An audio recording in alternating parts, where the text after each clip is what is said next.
Okay, we're in Grants Pass, Oregon, with Elder Vern Bates, it's Thursday, August the 30th, 2001, and we're at the safe.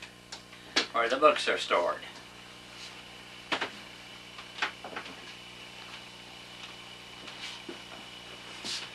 The way the books are arranged is we have a master copy made for every book.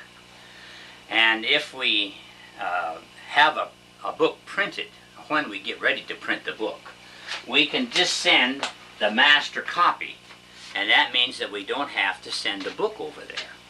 Because the more you handle a book, of course, you know what would happen to it. So this book here is called The Life of William Miller. It's one we just have done. It's a brand new book out for us, 1875. Now, as you begin to read the older books, it's astounding what you'll find. It's just astounding. Things that you've never heard before in your life are in these older books. And it doesn't matter which way we go, which kind of a format. Now, here's a larger format. This one is the Prophetic Chronology by William Miller. And our printer will make them up to his choice, and he might run a 14-inch page. And so he will get 4 impressions on one page. And now here we got a blank there. I think that blank. Now here's 4 complete pages. When he gets them all run, he will set them in a pile in his cutters, and then he'll cut them, and when they're correlated, they're all lined up in where they're supposed to be. So it's a tremendous task. Mike has done this free of charge, making up the master copies. Now, when I say free of charge, in the last few years, we've given him $500,000 just from our business of reproducing books. So you can see that he's, in the long run, he's... Is Mike an Adventist? He's a Mormon. Mike is a Mormon. How come you don't use an Adventist? Well, because Adventists didn't take care of him in the first place. So why would we want to trust him now, you see? We used to order from Pacific Press, and the last order we got, we needed the Spirit of Prophecy 1, 2, 3, and 4, and the last order we got from them, there was a note in there, and it said, unless you can prove your church membership, don't order any more books from us. Now that didn't look to me like it was very conducive to selling books. Wow. And we would place large orders. After that time, then we decided it was time for us to do our own Spirit of Prophecy books. Now, we can't produce as nice a books. I think the Adventists produce some of the finest literature on the face of the earth. We only can do a perfect bound. It's just a glued-on paper back. But the books came that way originally. Mm-hmm. And some of our books, 1863, I think, is some of our oldest books. And they're still readable and still usable after all those years. How many originals do you have? I mean, what are the originals that you have within there? You mean of the books themselves? Yes. All right. We could probably have to count them, but we're reproducing right now somewhere over 100 of the original books that have given us the Adventists. When you say original books, you're talking about books. Now, babe, you want me to plug this light in so you get a little background? No, I'm fine. Okay.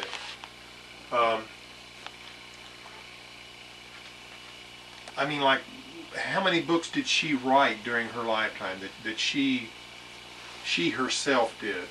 Well, you've seen the picture. Yeah, you've seen the picture, right? They're about 6 feet of books. Have you seen that picture? No. Well, they boast that she wrote this great, huge stack of books. There's no question about her writing ability, but the publishing of the books, she named only 2 that she published, and that was Great Controversy and the Spirit of Prophecy books. That's 1, 2, 3, and 4. That work was finished by 1884, started in 1870. Now, we'll read some very interesting quotations that have been removed from the books, like one I'm thinking in number 26. James White mentions there, he said, this work has continued for the long period of 20 years and yet remains unchanged. But as soon as he died, then the testimonies and all the other books, all were changed. Every book that you read is compiled by an author, a different author. And Sister White wrote that we are not to accept the voice of commentators as the voice of God. So the comments that you're reading are not to be accepted as doctrinal points. They're just not. There's too many changes. Elder Bates, what great controversies did Ellen White write? All right, the first one is the 1858. That was a vision that she had at Lovett's Grove as a funeral. And she had this vision on the way home on the cars, the railroad. Her and James White discussed the printing of that vision. That was the book that Satan attacked her the worst on. She nearly lost her life a couple of times before that book was finally written. It was finally published in 1858. You'll recognize it more in Spiritual Gifts Book 1. But we do have the book, and in its single copy. And that is the little 58 Great Controversy, actually published in 1858. And you see Ellen G. White. I don't think James White's name even... Yeah, here it is at the bottom. Battle Creek, Michigan, published by James White. You're tangled up here. Okay. And you well, Yes. not, yeah. Now, it's interesting to notice this book was the first one that was actually attacked. They had to get rid of this book. You'll never guess the book that came from this. You'll never guess. Early Writings. Ellen White did not write the book Early Writings as it appears today. She didn't do that.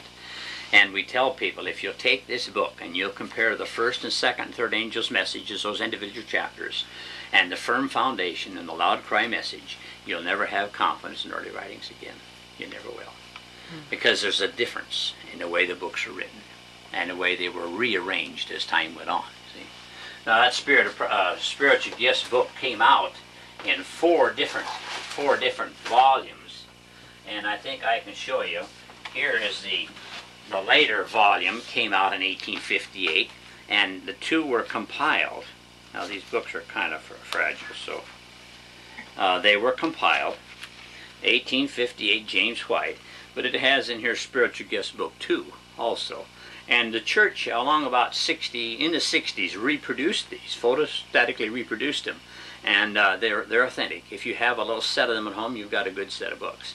This was probably the second book that I received when I became an Adventist. The first book, the Adventists gave me Early Writings, and I consumed that book. The next book I got was Spiritual Gifts 1, 2, 3, and 4. Well, when I began reading Spiritual Gifts Book 1, Great Controversy, there were differences of the way Early Writings was written. And so I went to the pastor, and I said, why am I finding such discrepancies? If this is inspired, why the discrepancies? They gave me some lame excuse. As we pursued this, there came a day when, a Sabbath morning, as we went to enter the church, the church elder met us right at the door. And he said, Vern, you and your books are not welcome in the Adventist church anymore. So we just turned around, we left, we never did go back. But we knew that we had stumbled onto something because they hated the books that bad. It's an interesting story.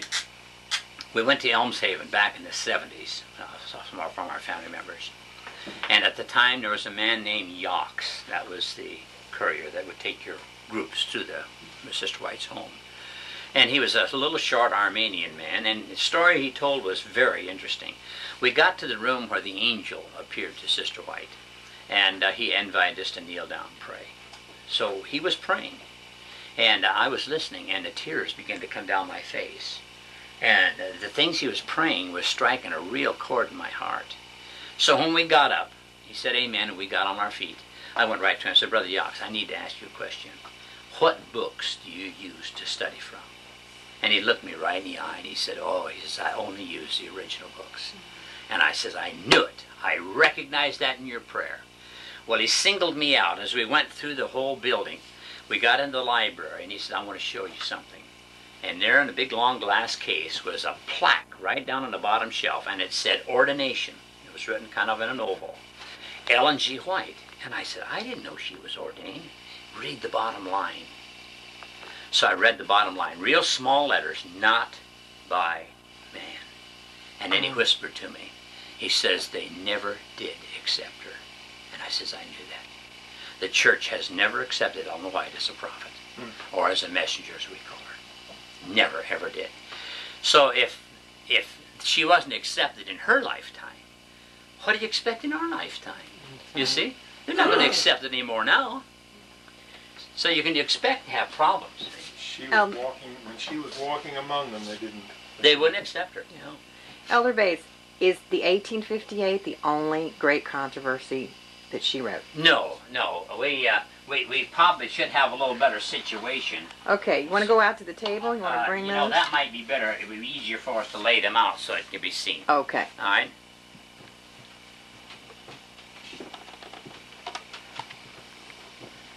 I have forgotten how to turn this thing on. Hit the red button again. You're talking about stop recording? Yeah, it's Hit off. the red button again. Yeah. Wait, I don't have...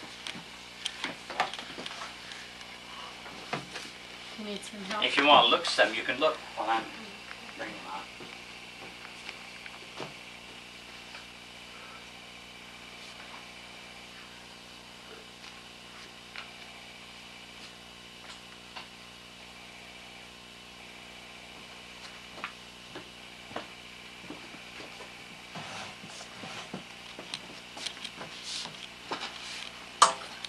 Oh my. That's what I say. Can I help you bring some in? Oh, I'm just grabbing here Okay. at this time.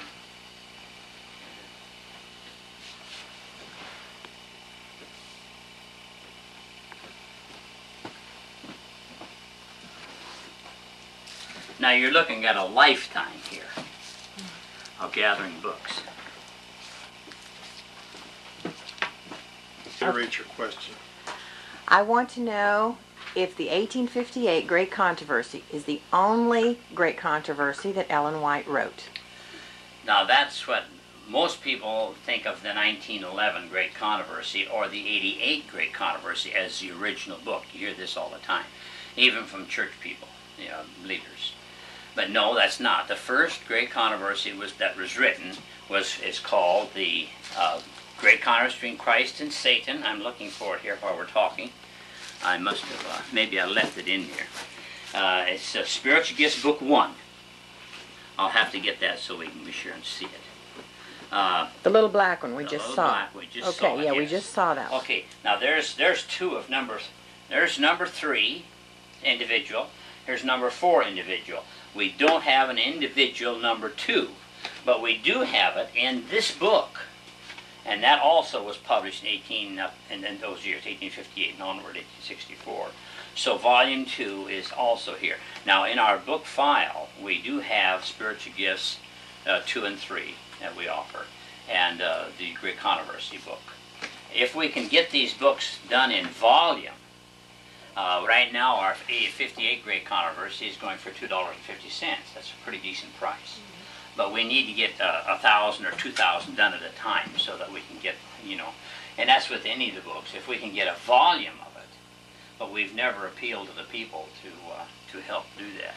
Okay, so these spiritual gifts, they're all great controversies. No, only the first book is a Great Controversy book. 1858. The other one, Experience and Views, and then finally in number 4 is the Testimonies themselves, 1 to 10.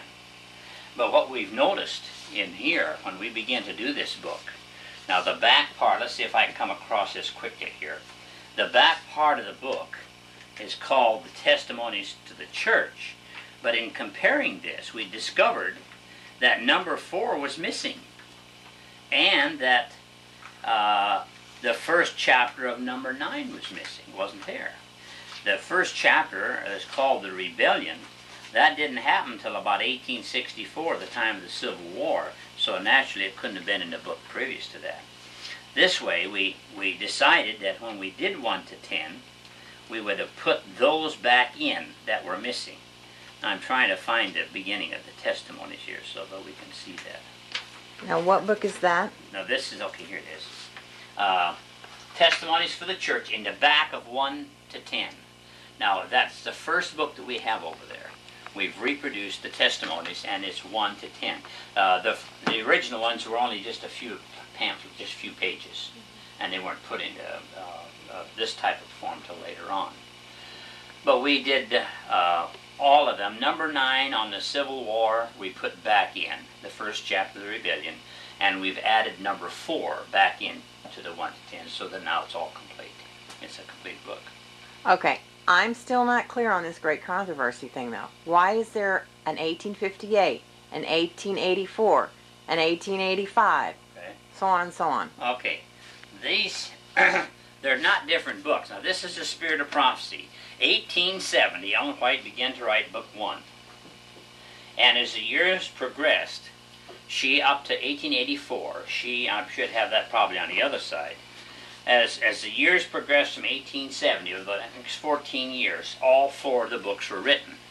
This great controversy, which bears that name, was from the fall of Jerusalem to the end of time. The little great controversy, the 58, was from the fall of Lucifer to the end of time. So it's a different book, although there's many things in there that you could use. And incidentally, this name she selected was Spirit of Prophecy, volume 1, 2, 3, and 4. Yeah, great controversy. Great controversy. Now, when we come to the other great controversies, in fact, I think you can probably get a picture of that. When you come to the other great controversies, you'll have an 85, an 86, which is exactly the same as the 84. It's just additions when it was printed. Then you have the 87 and the 88. These 2 books were done in Australia. And it's quite ironic that I had those books, because I didn't know that they ever existed, and neither does anybody else, even to this day. I've asked people, did they believe in the original 88 Great Controversy? Oh, yes, we believe in it. Well, why does it differ from the American one? And they can't answer that, because they don't know. This book, we had a patient.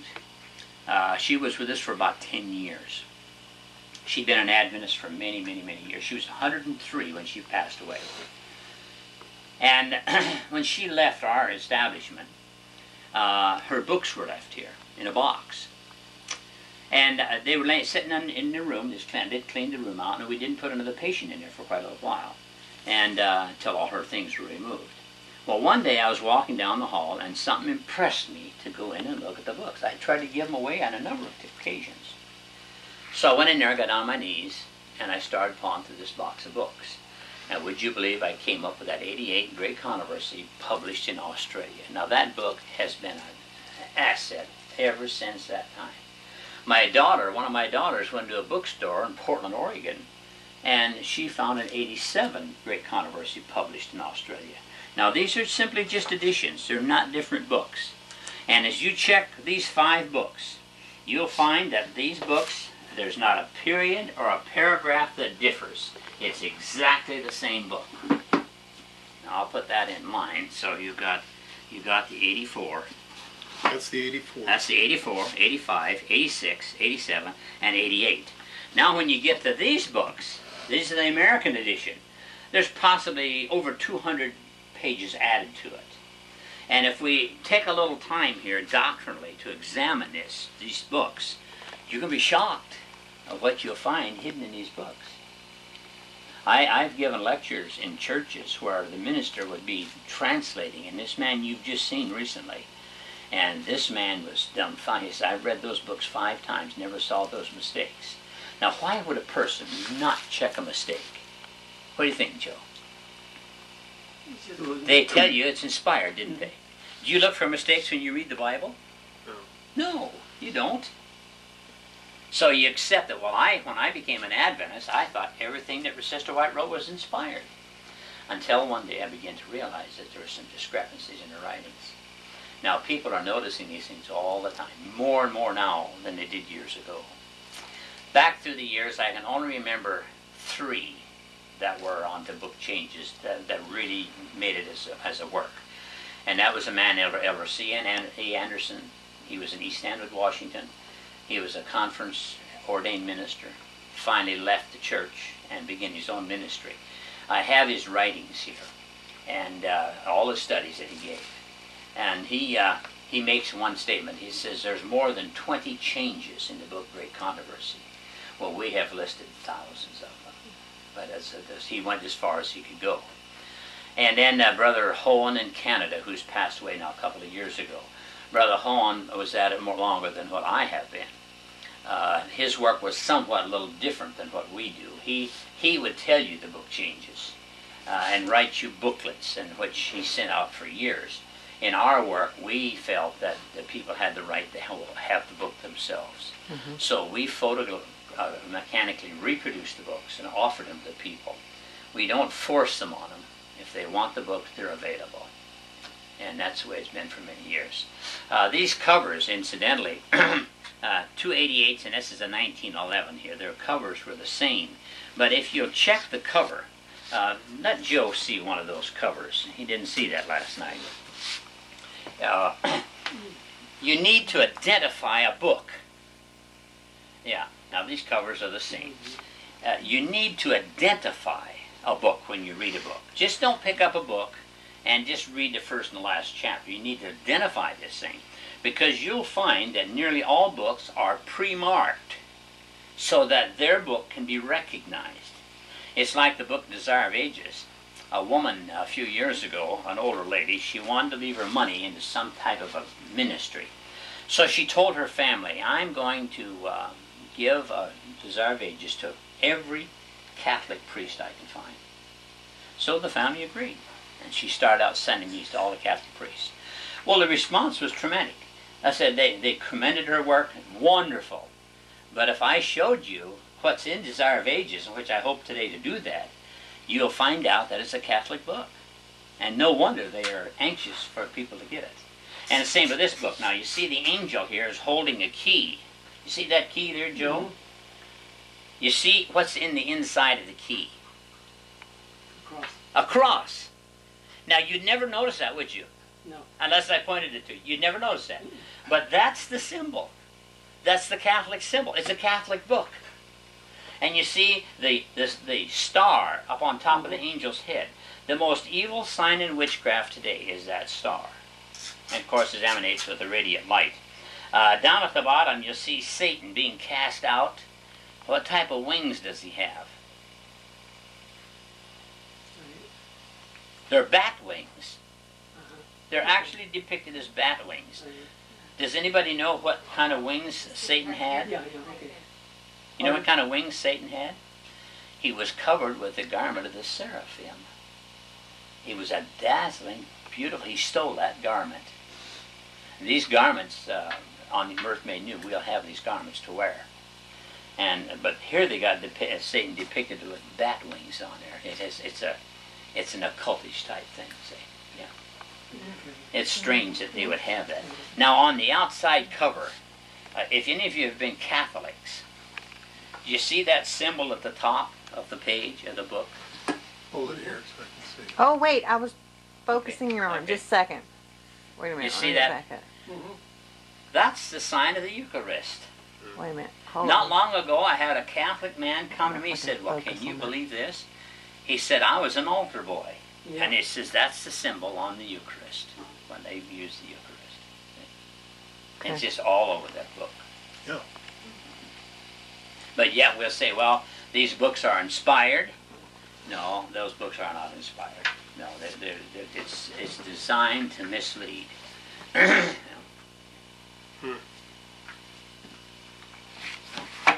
Well, wait. The history of books is very intriguing. This book here is called Early Writings, which I mentioned a little while ago. This is the first published edition, 1882. And fact is, this is the second printing here. But 1882 is the date. I understand that was the first published edition, that's what I've been told. Published edition of Early Writings was 1882. Now the paging in this book are even different than the pagings in your book. The wording is pretty much the same. I don't think I've ever even tried to check to see if there's a discrepancy from one to the other. But the book is not reliable. It's a book that's very well read by lots of people, but it's not a reliable book, because that was the one that took the place of the Great Controversy book. That was Early Writings? Well, Early Writings, Is that what you yes. said? Okay. Sister White did not write the book Early Writings. If you need a reference on that, you'd use your Review and Herald book 5. You'd start on page about 80, 81. And there's an article written there by Haskell, Elder Haskell. Mm-hmm. And he says largely the book Early Writings is a compilation Let's see if we can find a quotation on that very point there. Let's see if I can find the book here. I'm thinking of the book Gospel Workers. I don't seem to be able to put my finger right on it here. It's 192, the 1892 Gospel Workers. And it says, right there it is. Is that the book right there? Let me see. No, that's volume 5. I'm sorry, I didn't have that right here at my fingertips. It says on page 126, we are not to accept the voice of commentators as the voice of God. They are erring mortals like ourselves. Why don't you pause that so that he can go get that? Part workers. A lady just told me a few days ago that when the 1915 early writing, life sketches came out, the California Conference asked that this book be returned to the conference. They brought them in by the carloads. As they gathered them in the churches. And they built a fire and they burnt them all. Now there's quotations in here that are simply not in your Gospel Workers. It's just been taken out. Listen what this says. This is on 126. The Bible must not be interpreted to suit the ideas of men, however long they may have held these ideas to be true. We are not to accept the opinion of commentators as the voice of God.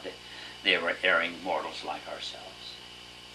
So as you look at these books, all those red books that you've purchased, they're there by a commentator or someone that'll write an article and make Sister White said this or Sister White said that. And the easiest way to win an argument, if you're in a deep argument with somebody, is just say, well, would you give me the reference so I can look it up myself? And they never know where it's taken from. You can win. I've won thousands of arguments in that very manner. Oh, I'm sorry. I've read it, but I can't remember where I read it. Now, you talked about testimony treasures. I'll show you the testimonies. These are 3 volumes that is arranged by the church. And they took selections, and they put them in here. And they called it testimony treasure. Some countries, like Brazil, they have testimony treasures. They do not have the testimonies, and they're just pieces and parts. I'll give you one illustration here. We turn to page 475 in this book, and I'm going to have you read something for me. Let's see, I think I went too far. It's 443.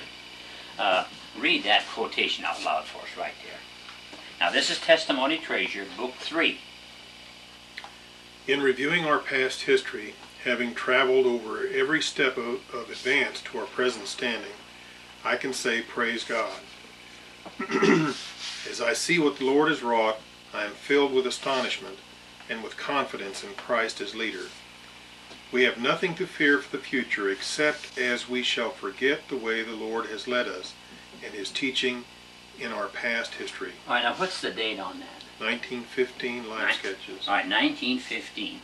So then if I understand that correctly, we have nothing to fear in front of us, except we forget the way the Lord has led us and his teachings in back of us, from 1915 back. Is that the way you understand that? Except as we shall forget the way the Lord has led us and his teaching in our past history. Okay, so from 1915 it says a parting word. Sister White was dying, and this is a quotation she made. So from 1915, the teachings from 1915 back was the message that we needed to have. Now let's see what happens here. In the Life Sketches book, 1915, listen what it says. It starts on page 194. October 25, 1869. Quite a while back, wasn't it? While at Adams Center, New York, I was shown that some ministers among us failed to bear all the responsibilities that God would give them. Now, this testimony was given in 1869. Now, this is what's in this testimony. In reviewing our past history, having traveled over every step of advance to our present standing, I can say, praise God. As I see what the Lord has wrought, I am filled with astonishment, with confidence in Christ as leader. We have nothing to fear for the future, except as we shall forget the way the Lord has led us, and his teaching in our past history. What past history? 1869 back to 1844. That was where the true message. That's when the quotation was given. And they've taken that and they've changed the dates as went along so that it would confuse the mind and you would believe that those messages came from that period of time. Well, that's what this says. It says a parting word of confidence. Yes, and 1915. Yes. Now, we'll take another book here. This is Testimonies to Ministers. And let's see what we find. 1923. May I see the cover of that? Yeah, just a minute. Let me see if I got the Okay. right page here. Oh, yeah, here's Testimonies to Ministers. Okay. This is a 1923 edition. I'm going to see if I can locate it. I don't have this one. Yeah, here it is. It's on page 31. Now listen carefully. In reviewing our past history, having traveled over every step advanced to our present standing, I can say praise God, word for word. As I see what God has wrought, I am filled with astonishment and with confidence in Christ as leader, word for word. We have nothing to fear for the future except as we shall forget the way the Lord has led us, period. What's missing? And his teaching in our past history. That was left out. And his teaching in our past history. So now, 1923, we have nothing of the past history of his people. It's all been taken out. Tampered with. It's not in your Sabbath school lessons. It's in nothing. It's all been taken out. Now, see if I can locate this book here. Testimonies to Ministers. 1944. Probably the ones that you have. They have newer ones too. Now on page 31, listen to what it says. This is not a reliable book. I'm not telling you to throw that book away, but I'm telling you to be on your toes because somebody is being fooled. See? Now this reads exactly the same. Then it says, we have nothing to fear for the future except as we shall forget the way the Lord has led us. It reads exactly like 1923, but not in our past history. You want to look at it again? It's a strange thing as things came.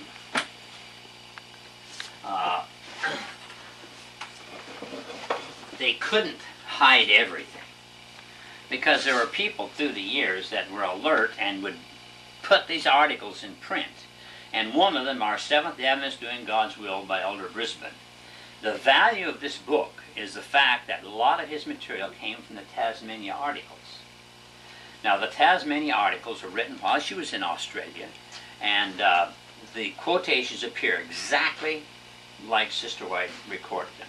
If you'll turn that Testimonies to Ministers, page 79, I'll give you a little illustration here. Let's see. Joe, would you like to help us too? Here, hand that to me, please. Turn to page 79. Now, this is just a very simple illustration. I'm going to turn to the Brisbane book, page 13. Now, what we're doing here is we're simply using the old books and comparing them with the new books. That's all we're doing. Now, if you don't see a problem, then everything is all right. But if there's a problem here, I would like to have somebody tell me something. Now, listen to what it says. The perils of the last days are upon us. Have you found that? Right at the, is it the very bottom? Okay. I'm reading from the Tasmania article, which is found in the Brisbane book. Okay. The perils of the last days are upon us. Read Matthew 26, 14, 15, and 16. No. What you got, Joe? 25:14. All right, now his book says Matthew 25, 14. The original testimony says Matthew 26, 14, 15, and 16. Now what does your book say? Nothing. There's no Bible verse at all. No.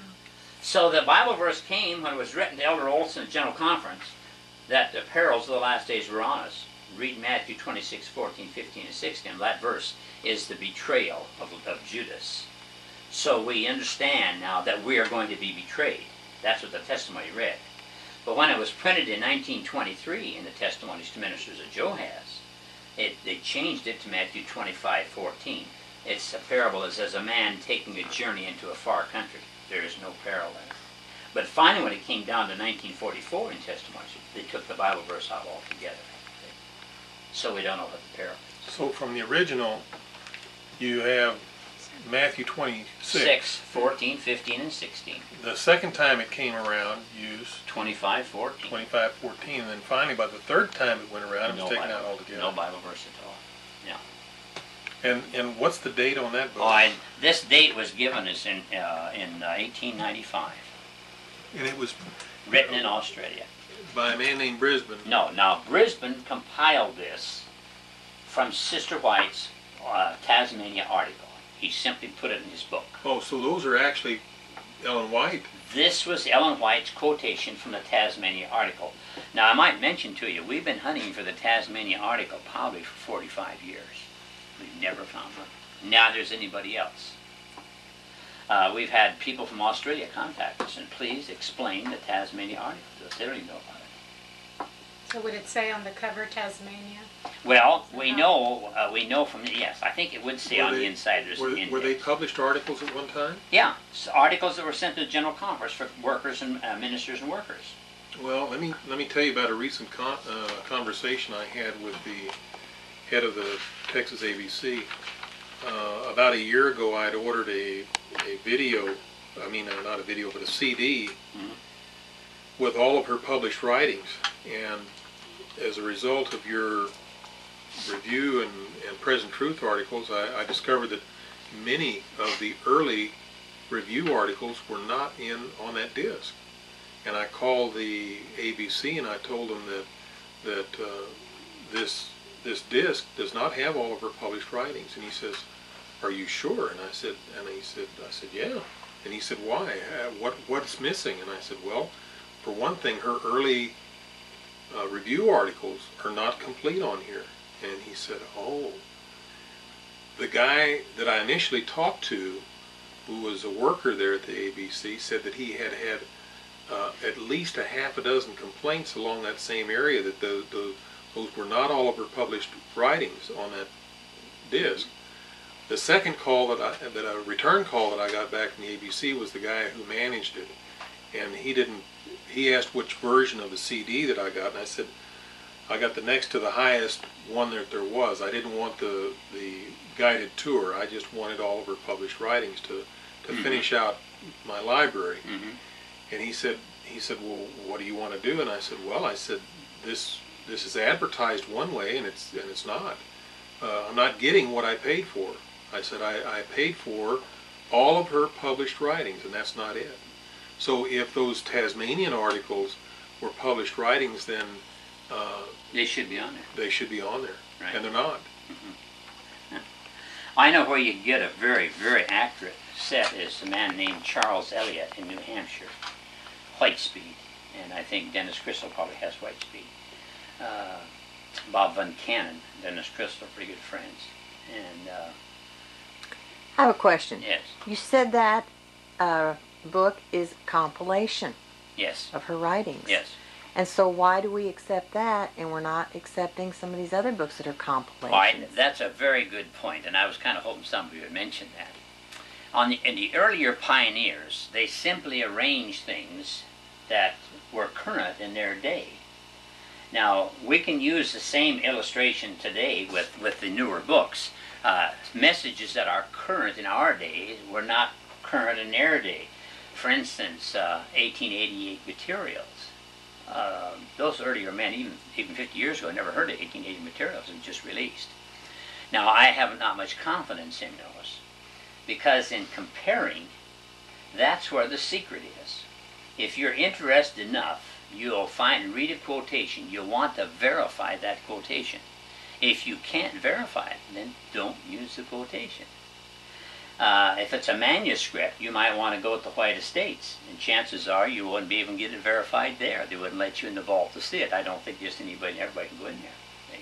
So Elder Brisbane evidently was having church difficulty. Either his age was against him or whatever it was, but he stepped out. Now he lists the article where it's taken from, the Tasmania articles, which he possessed, and he put that in his book. Now I'll show you a mistake here that was in this book. Now I don't know whether it's a typo or what it is, but listen what it says. Sister White, referring to the 1888 conference in Minneapolis, she says, "I shall never, I think, be called to stand under the direction of the Holy Spirit as I stood in Minneapolis. The presence of Jesus was with us." Now I read that for years, until one day I discovered in Spalding and Began collection, page 34, it reads this way. the presence of Jesus was with me.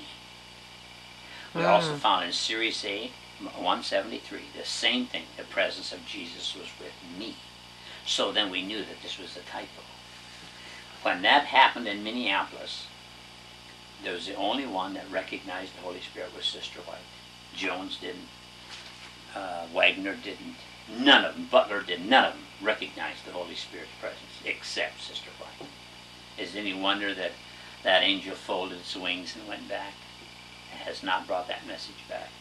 People are telling us we're hearing the loud cry, but don't be fooled. Don't be fooled. When that loud cry comes, it'll be with 10 times the power of the midnight cry. It'll rattle the bones of this earth from one corner to the other. And I hope that by that time I've divested myself of all error so I can recognize it. And that's where the secret comes. So that's the reason why we use the Brisbane, our Seventh Day Adventists doing God's will. The quotations that we find in here, we are able to verify. And they're very important. They're very important. We'd like to have the Tasmania articles. There's another one here that we've been hunting for, and I think probably dozens of other people have been. Listen to what this says. It's on page 10. In 1888, in a general conference held at Minneapolis, Minnesota, the angel of Revelation 18 came down to his work and was ridiculed, criticized, and rejected. And when the message he brings again will swell unto a loud cry, it will again be ridiculed and spoken against and rejected by the majority. Now that is from Taking Up a Reproach. No one has ever found that booklet. I don't think it's a large book. I think it's just more or less a tract. No one has ever found it. Taking Up a Reproach. Taking Up a Reproach. If that's the case, you see, it was Christ himself that came, and the church rejected. And that's exactly what happened. It rejected. Okay. And we certainly don't want to do that now. We certainly don't want to do that now. Well, we'll progress a little bit. All right. Let's take the testimonies. Wonderful. Do you have them all? I have all 30 numbers. We told you last night that number 27 is not in this collection. We've not been able to get 27. We have it photocopied, so we can produce it. But how did you get number 27? I didn't get number 27. There was a man in Loma Linda said he had a 27, and we offered him a set of testimonies that he would photocopy for us and send them to us. So he agreed to it. We sent the set of testimonies. He sent the photocopy, but it was very poorly done. We did reproduce it. There are some pages that you can't read on the inside because he didn't fold it open properly, and probably he didn't want to destroy the book. And some people place a more estimate on the value of the book than what's on the inside of the book. And we took the different route. We was interested in what's on inside the book.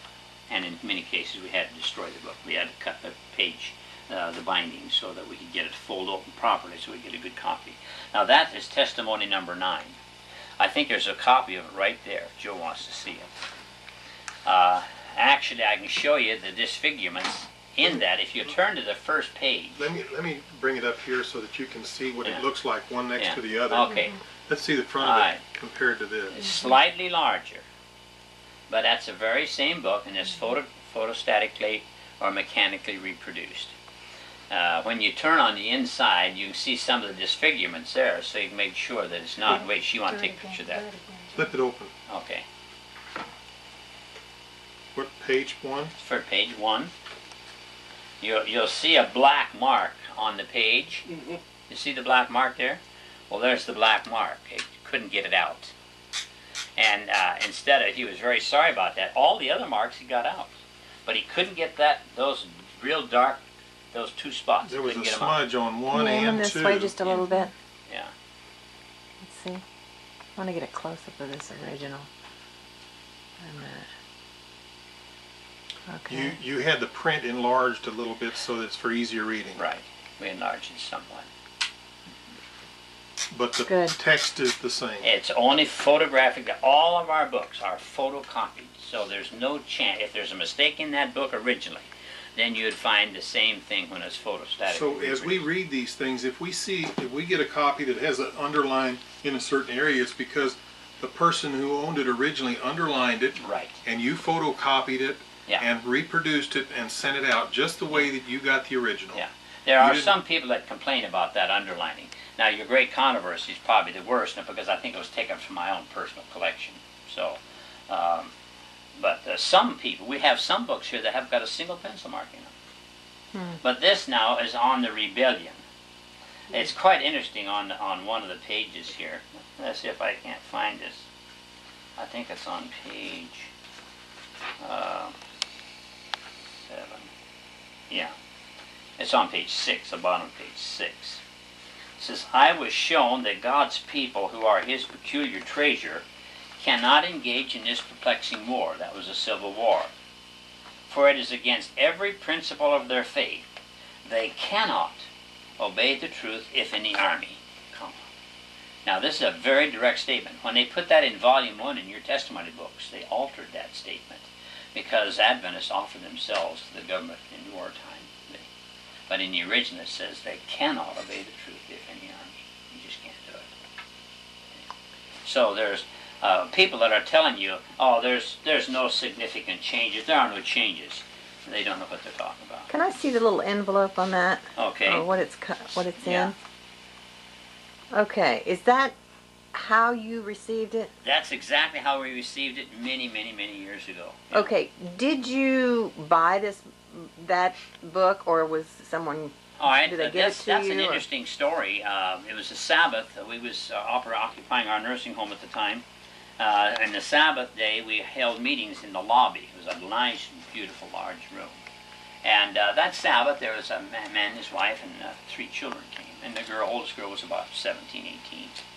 And when she came in that morning, she said, Brother Bates, did you know the leaves of autumn are offering the original testimonies? Oh, I could hardly wait for the Sabbath to get over with. Excuse me for saying that, but I was so anxious. The sun set, I was on the telephone, and would you believe somebody was in their office in Payson, Arizona? I said, do you still have the testimony? Yes, we do have. What kind of a price you got on it? He quoted the price, and I'm scared to death. So I said, I want all of them, all that you have. Would you hold them for me till I can get a check? Said, yes, we will. So the next Monday, we sent them a check for the entire amount of the books. And, you just got a single copy of each one. Of each one, yeah. Now, they weren't all complete. So in a few days... What do you mean they weren't all complete? Like number 30 was missing. Number 16 was missing. Oh, Number okay. 27 was missing. And let's see if I can find Oh, you. it wasn't a complete set. It wasn't a complete set, but it was all that they had. But the pages in the books they were all in sequence. There were no pages missing. No, they were all good. All right. Let's see.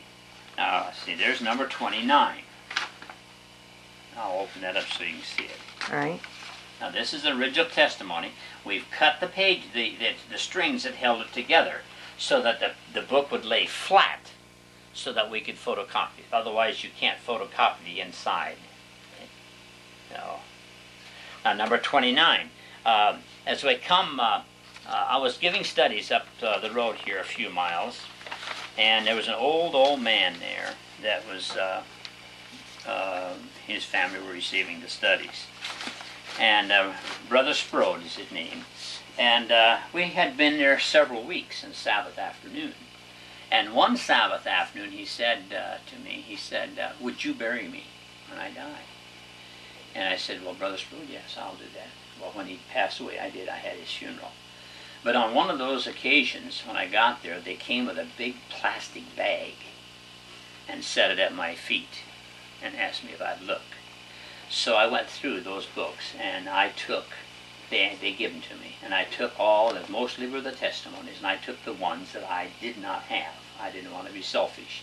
I wish now I had taken them all, because I don't even know what, they didn't care for them, they hadn't preserved them. You see, they're just in an old plastic bag. And that's where I got some of these numbers, was from the Sprode family. I'm trying to find number 30 here. You can see how that was arranged. While you're looking, I have a question. Okay. How much do you sell the original testimonies for today? The ones you reproduce, how much do you sell them for? All right, that's, I think they're around $96 for 30 numbers. Okay, and now a real personal question. Okay. Can we know how much you paid for these originals from Leaves to Autumn? Most of them were about $100 a piece. Number 9 was $100. We get down to like number 12 here.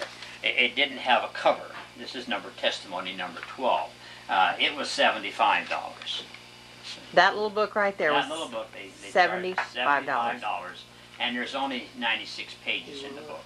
See? And it didn't have a cover. Had it had a cover, they would have won $100 for it. Now, the way we make the cover is we just follow the same pattern as the other ones. Testimonies of the Church, and we put number 12 and Battle Creek. What was the year of that production on that? All right, now we might have to get one of the other books to see that. I'm not sure I can tell you without getting the book. Oh, it's not that big a thing. Well, I'd like to. This is number 12 that we reproduce, and 1867. But it's very, very important in the reading of that material. It's very important. I think number 13 is my favorite of all the testimonies. Elder Bates, did Leaves to Autumn have several copies of these testimonies? Or a few, or... I think that he probably has a personal library. Now, I'm just supposing this. Okay. I couldn't imagine a person dealing with books that wouldn't have a personal library. Who is this? Gar Braybrook in Payson, Arizona, Leaves of Autumn. I would imagine he may have one of the best collections that there are on the face of the earth. I know if I were collecting books, I'd want to have the very best ones on my library. Have you contacted him about those Tasmanian? No, others have, though. They don't do too well with us. Independent ministries don't do that well with us. Most everyone think that we're tearing down the testimonies instead of trying to build them up. I'm just wondering if they had several sets of these, and other people bought these. How come you're the only ones trying to get them out? That's a pretty good question. Dumb question? That's a pretty good question. I don't think anybody else cares. Well, what's your attitude about these books? There's number 30 right there. See, there's no cover on number 30. This came from the Sprud collection here. It was in a plastic bag, and I was surprised. Later on, the daughter came, and she did give me some other books that they had. Okay. Now, answer that question again. Who was it that asked something? Did I forget? No, I was just asking if Leaves to Autumn had several of these books they were selling. I mean, was there just one set and you got them, or were there several? That's what I'm supposing. Oh, really? Because years later, someone mentioned to them that they were being reproduced, and they were surprised that they were being reproduced. They probably thought you would never do anything with them. Right. When I was canvassing in 1951 out of the Book and Bible House in Spokane, I discovered among the Adventists, now the Upper Columbia Conference was the richest conference the Adventists had years ago. And I discovered among the Adventist people that none of them had the testimonies. Very few had the testimonies. So I went back to the conference office with this burden on my mind, and I asked them all the books that were returned to the conference if I could have them, the testimonies. And they gave them to me. So I'd go down in the basement, and I'd go through the piles of books, and I would pick out the testimonies. And I carried them with me when I was canvassing. And if I came to an Adventist family and they didn't have the testimonies, I would give them that set of testimonies. Now, my burden for the testimonies has been since I was just a young man. So it's only natural as time would go on that we didn't even know that how the original testimonies were written until about 1970. And there was meetings being held down near Sacramento, which we traveled on once a month. And they'd have a speaker this month and the next speaker next month, and they would take turns. Well, my turn would come, and then I would present what I usually book changes my topic. And one of the elders that had left the church, he said, well, Brother Bates, if you don't have the paper-bound testimonies, you don't have the originals. Well, the lights really went on. So from that point on, we hunted for the paperbacks, not the cloth-bound ones. And the Lord rewarded us as years went by until we have all except number 27. Now, some of them were placed in little volume. Now, there's number 16. Somebody put them in a little binding. See, testimony number 16. And it's very nice. It destroyed the book as far as being an antique is concerned. But number 16 was bought at a book sale at Loma Linda. It was $100. It was a very expensive book. So, but we finally got number 16. A man bought it, called us, and we, fact is, we gave him $100. I don't know exactly what he did pay for it. Now here's number 19, a very important book again. And these are from the paperback books. Mm-hmm. What was that other one? The other was number 16. So there's a number of them here that we have. Here's number 22. Testimonies of the Church, number 22. That was privately done? Yeah, I would imagine somebody probably had a burden for it and it was falling to pieces, so they just did that. You want to look at one of them, you can. Mm-hmm. What about these 3-volume sets of the testimonies, and they're numbered 1 through 30? Yes, that's the older sets. I think actually they are numbered 1 through 37, aren't they? Or something like that. Yeah, see, volume 9 is number 37.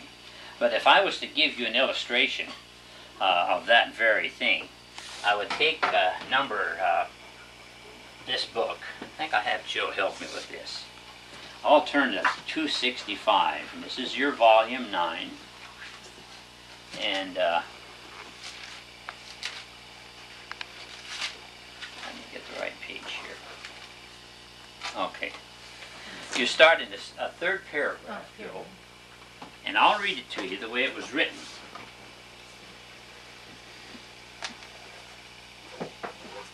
And what are you reading out of right there? I'm reading from the Review and Herald articles. Okay. Now, have these articles been altered? Yes, they have. They have drastically. All of them? We can't be sure of all. I know where the originals are, but I can't get the people to turn them loose.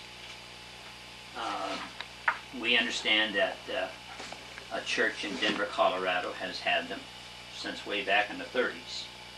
The original collection was from Elder Waggoner's collection. As those were written, he saved them.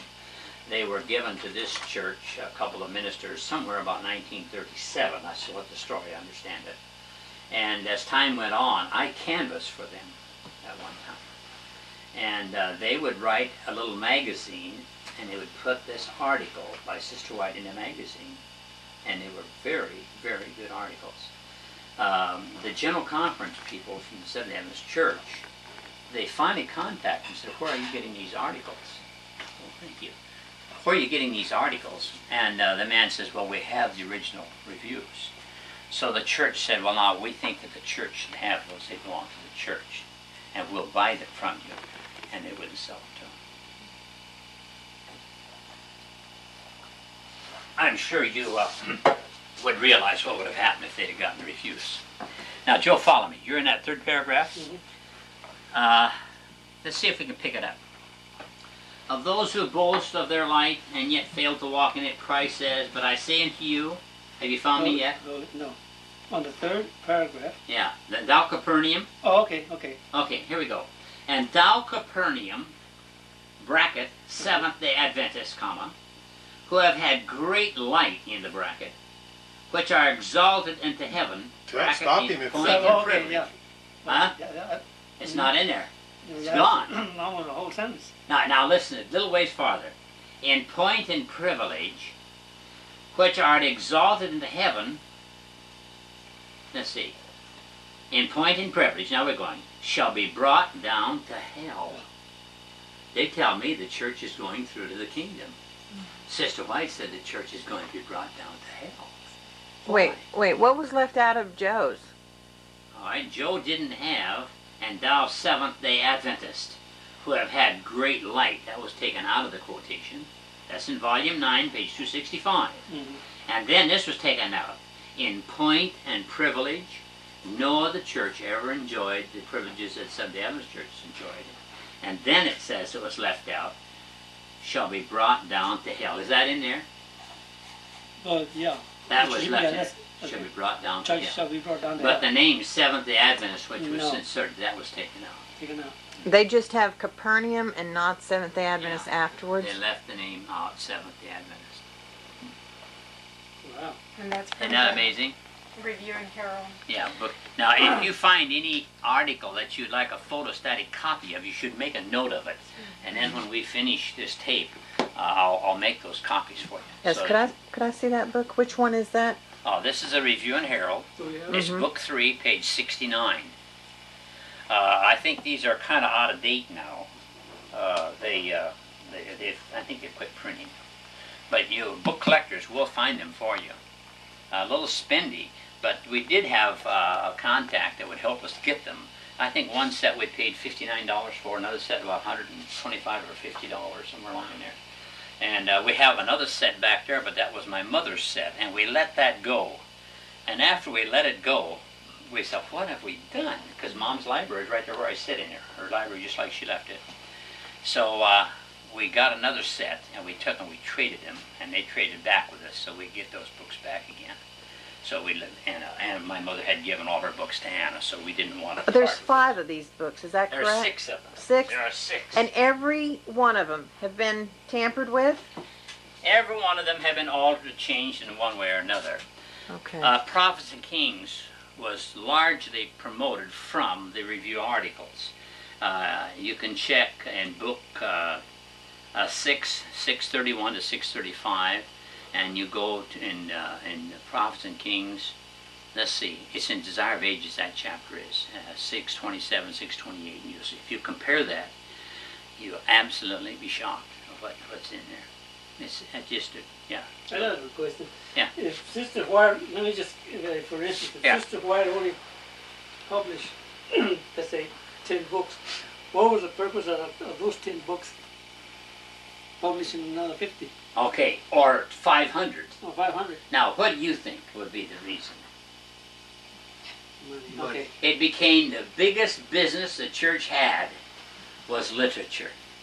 No church on the face of the earth ever made the success with literature work that the Adventists have done. They stand without a peer.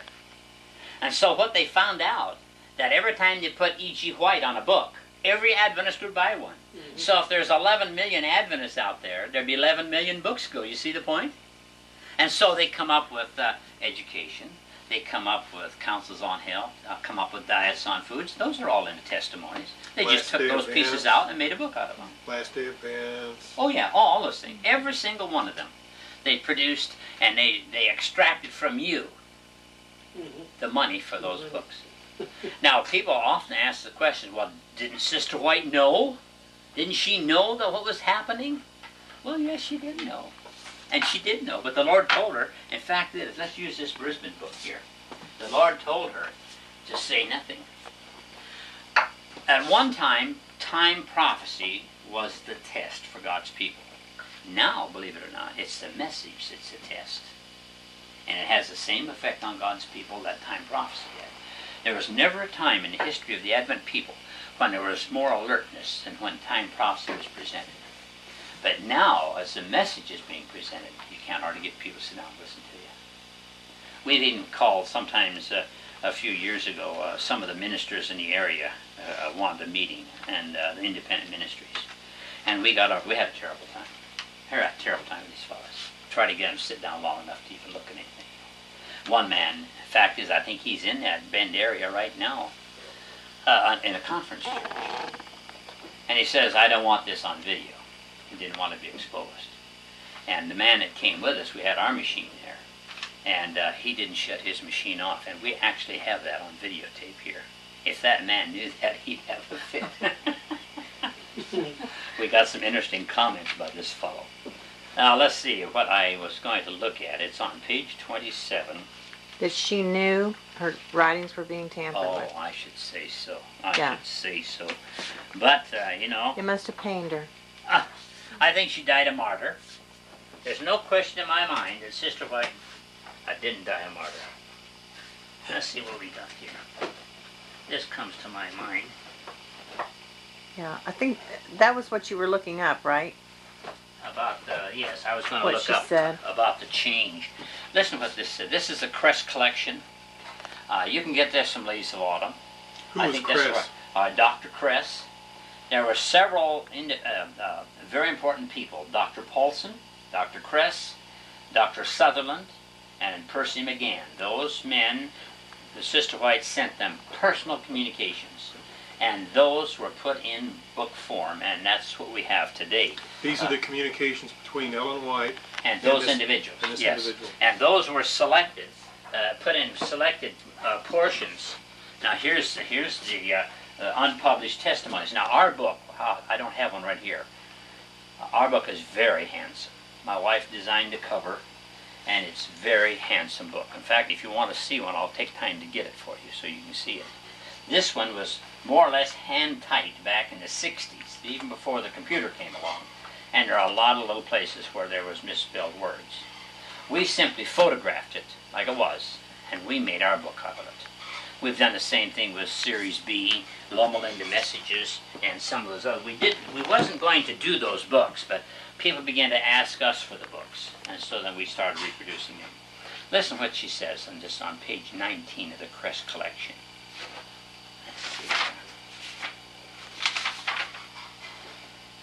Truths are being used to serve the purpose of upholding theories that I have repeatedly condemned.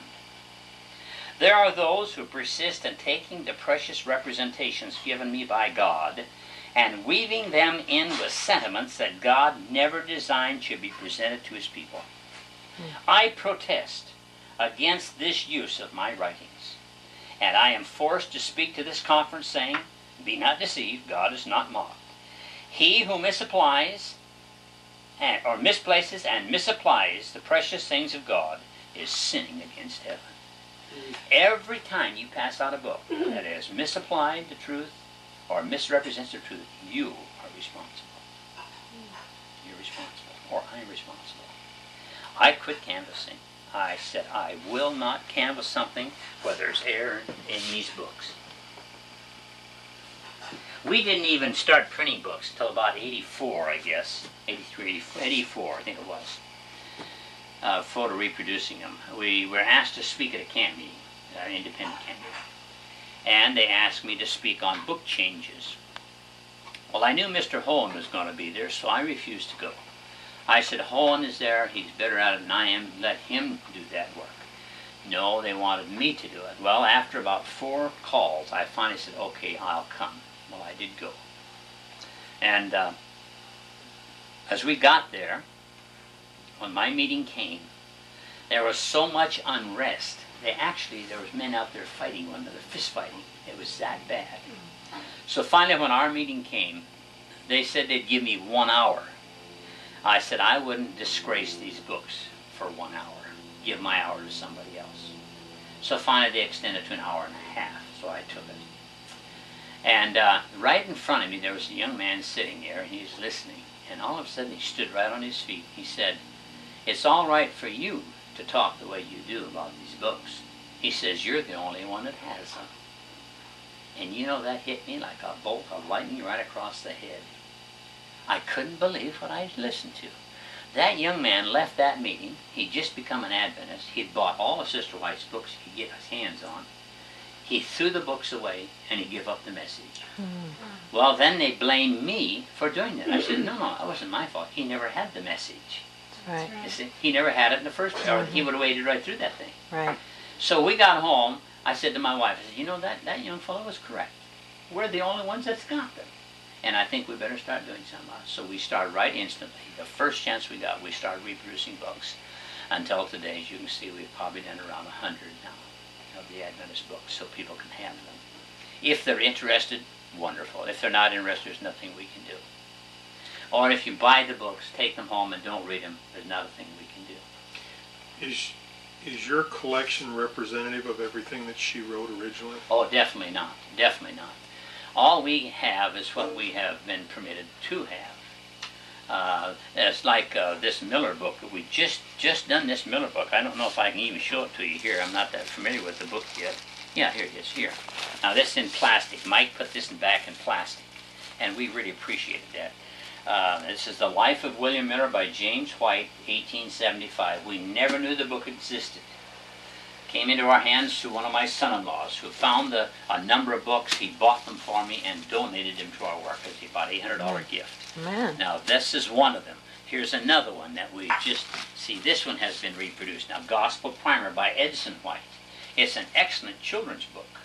And it's teach children how to read. And this is what he used in the South, to teach children how to read. And the Gospel Primer. Now, I'm sure they are still putting this book out. There's a different name. It may be called Best Stories from the Best Book now. The titles have nearly all changed on the books. But that is the Gospel Primer, way back in those 1890s. Primer was a term that they used for a beginner whatever. Right. Okay. Right. And it's a term that's lost its meaning today. Yeah. But that had to do with schoolwork. That was schoolwork, and that's how the book was designed. Have you reproduced this book? We have, yes, we have it in stock here. We've got some children in Texas. Oh, have you? That need that book. Christ our Savior we have done. That, in fact, is, I don't see that. Oh, here it is right Is that here. for children also? Christ our Savior, Sister White. They call it today the Story of Jesus. They've changed the name. Okay. This is a nice little book. We have a lot of success with that little book. That is another one for children. Another one for children. Okay. And you good to copied know. that one. Huh? You copied that one? Yeah, we have photo reproduced it. The people are concerned about copyright. We thought copyright ran out about every 30 years, but we're told now that it could extend to 100 years. So some of our books are way past copyright period. But if we are doing books, like a book by F.C. Gilbert, we have a lot of confidence in Elder Gilbert's work. Messiah and His Sanctuary. We reproduced this book for a number of years. It's all on the sanctuary, and it's kind of in a Sabbath school format, questions and answers. When we got ready to do the book, because it was written about 1937, one of the school teachers in the area, an Adventist school, we asked him if he would see if he could get a permission for us to. So he called the church, general conference, and they said they weren't interested in the book anymore. So they told us, and said, well, are you sure? He said, I'll go a step farther. He called the family, and the family said, no, we are not interested in that book. So we reproduced the book. And we're supposing that we're safe enough in not having. Did you get anything in writing? No, we didn't. No, we just did it by faith, asking the Lord to protect us, and so far He has. We have not had to worry about it. Well, as time went on, we didn't go through all the testimonies here one by one, but here is the see now here's another book, number 18 that was in the Sprode collection, and it's in terrible shape. It's in terrible shape. It's coming apart. But it was complete. I think probably the front page is probably down in there someplace here yet. A lady came to a meeting here one Sabbath, that was about a year ago, and she had 4 or 5 books, originals, and she had them sit there at the end of the table, and she had them, and she said, Brother Bates, I brought you something. And so she gave me, this was number 21, Pen, John? and she just gave them to me. Okay. We need to take a little break here. Okay. We're going to interject a little health nugget. Okay, ready? Yeah. All right, now, of course, health is the focal point. If you aren't healthy, you don't even want to read and study. Anyway, back in '84, I finished our building over here, and I had worked 20 hours a day for about 4 or 5 months. Only took off Sabbath hours, and I destroyed my reserve energy. And about a week later, after the building was completed and we was operating, I collapsed. And my wife, of course, a nurse, trying to get me to somebody that would see what in the world was the matter. Well, we went to the medical doctors, and they said I had prostate cancer and that I needed to be operated on immediately. So when we left the doctor's office, my wife said, well, what are you going to do? I said, I'm going to go home and die like a dog. They're not going to fool with me. So we came home, and Anna got me into a health man. And he would charge us $300 for a visit once a month. Wow. And he was doing absolutely nothing but taking my $300. Well, at the time, we knew a man at Roseburg named Zentara. He's since passed away now. This was a number of years ago. Brother Zentara and his wife were both, brother, he was not an Adventist, both master herbalists. So we got an appointment, and we went up there.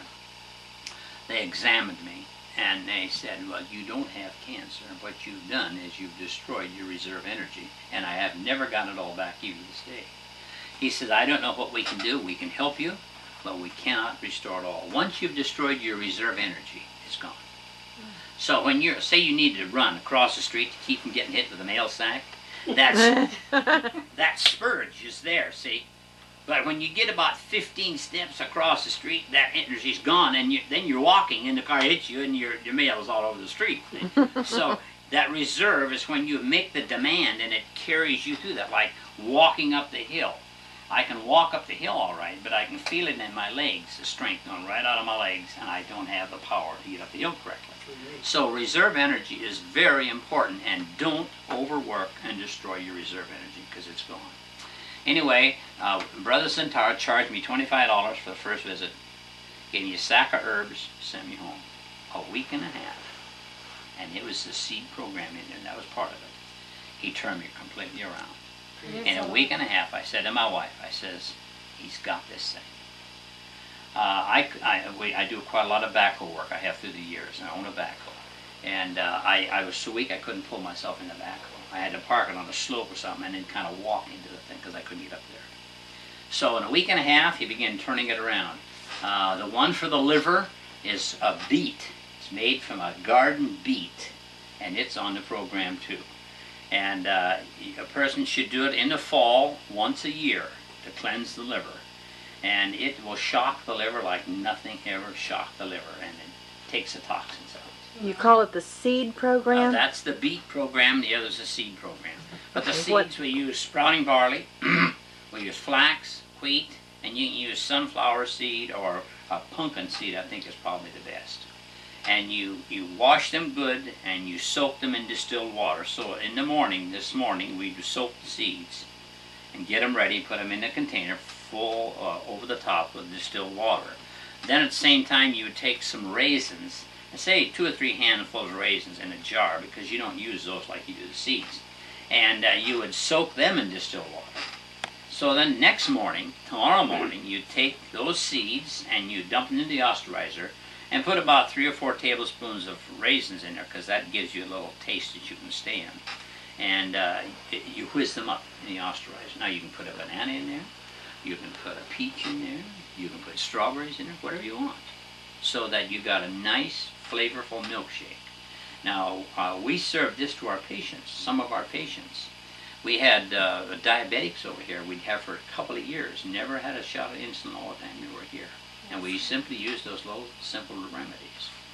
After the program, we thought about 3 months and then off. And if you want to go back on it 3 months, you could go back on it. But it's the zinc is what's the matter with the prostate cancer.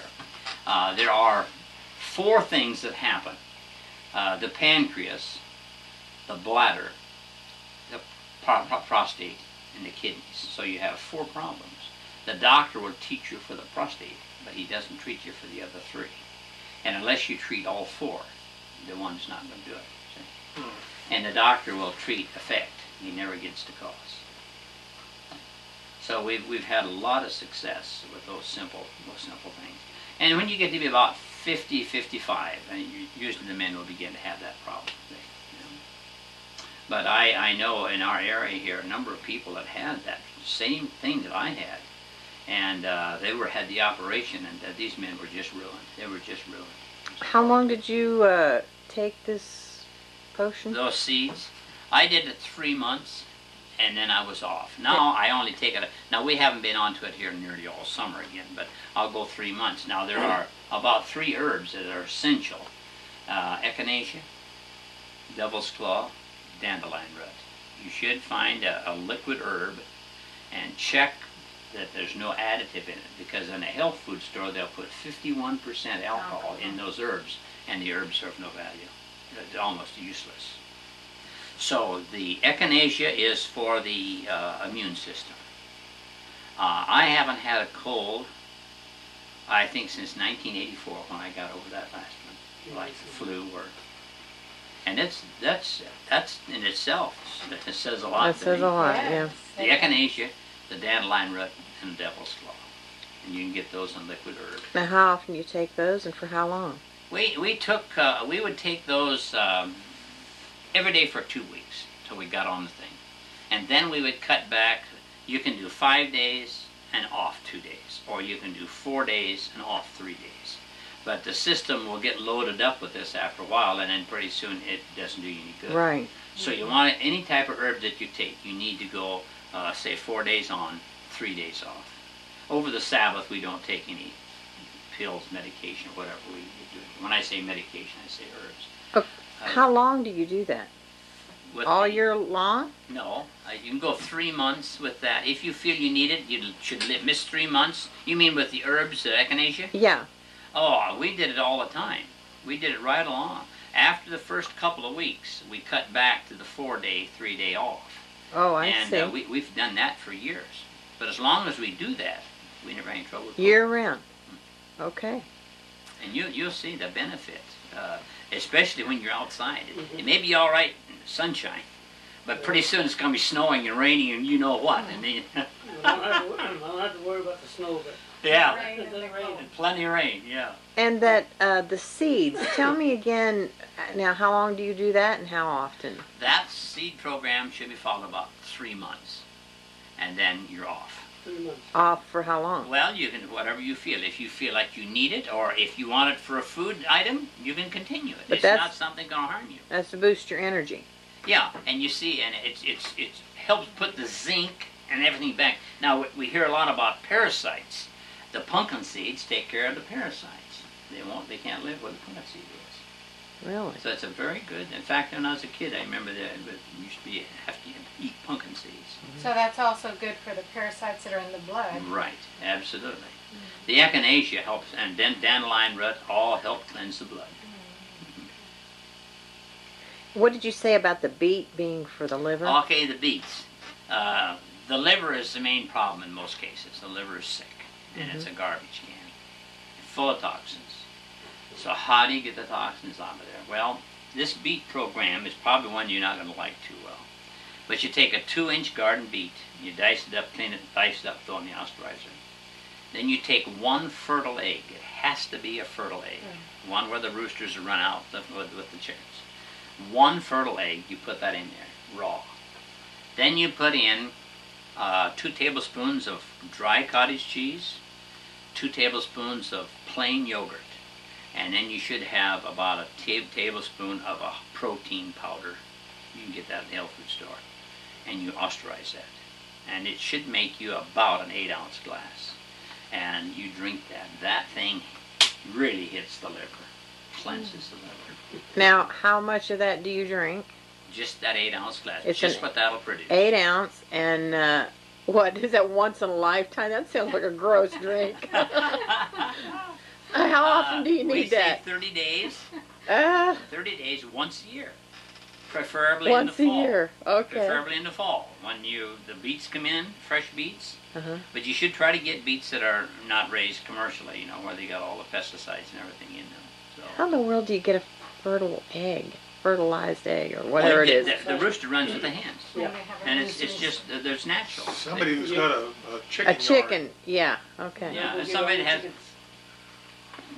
Mostly all farms have their own chickens, because they have their Fresh milk and eggs. their eggs and their meat, and Where do you get the powdered You know where? cottage cheese?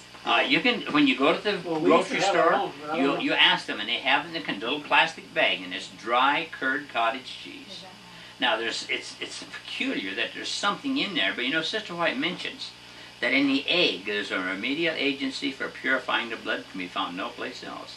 Now, you're using this for a medicinal thing. This is not your diet. It's a medicinal thing. The same with that activated stuff in the cottage cheese and in the yogurt. It's just simply a dietary thing that you're doing to try to eradicate the poison out of the system. I just read an article now, cottage cheese. What was the other thing they used? Oh, my dear, vitamin E. Something they're curing cancer just hand over fist. Simple. And you see, it's going to have to get simple, because if you get sick and you go to the hospital in a week, they own you. That's right. You lose everything you own. That's right. Everything you own. So that's the trick. First place, live so we don't get sick. See? And I believe the way to do that is with those simple herbs, echinacea, dandelion root, devil's claw. and using some of those simple little things. Now with a raw diet, the seed program is raw. Say the seeds, 24 hours, they sprout, and it's live food.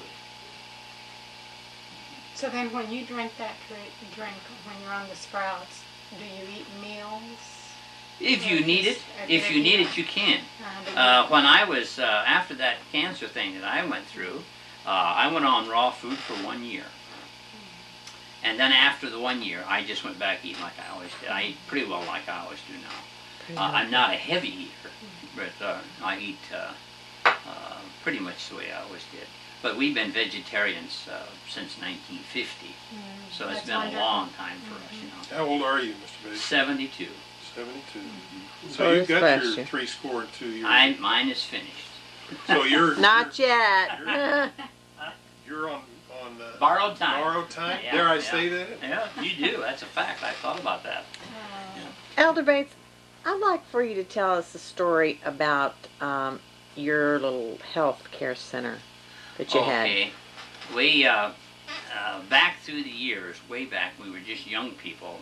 The medical missionary work seemed to be what attracted us. And about 1956 was our first experience. And we were sent down to Southern California to help restore and build a little sanitarium. They'd been trying to work on it for a number of years, and they just couldn't get it done. Well, because I'm a builder, we told them we would go, and they offered us $100 a month and a place to park our trailer house. So we moved down there, and we stayed for 1 year. Now we remodeled the place, completely ready for patients. Patients were in the building when we left there. Now the church, that church that we belonged to at the time, destroyed the work. They destroyed it. So we attempted the same work in Sacramento, California, and the church that we were involved with at that time destroyed the work. So when we moved to Oregon in 1965, we decided that we still had the desire. Can you back up a minute? How did they destroy The ministers would get involved and divide the people. And once you've got the people divided, there's not enough income, not enough people to work. At this first place, I remember when we first got there, they had a long, long table, a lot longer than this one. And at mealtime, there'd be people lined up on all sides of this table. And I went to the people that owned the place, and I said, who are all these people? Oh, they're the people that live here. I says, I haven't seen the people working. Well, no, they don't do anything. So that meal, I stood on my feet, and I said, now I want to speak to everybody here. If you aren't working, don't be at this table the next meal. Because the only people at work come to this table. We couldn't even pass food the next meal. There was just 3 of us, my wife and I, my mother was there. That's all of us who was there. The rest of them were offended and left. But that was what the problem was. All kinds of ministers and nobody to do the work. See? So that's how they would destroy. Other things got involved. Human invention got involved. They wanted us to promote a human invention, and we wouldn't do that. They weren't staying with the pattern that had been given. No, not a simple work for the poor people. It was a promotion deal.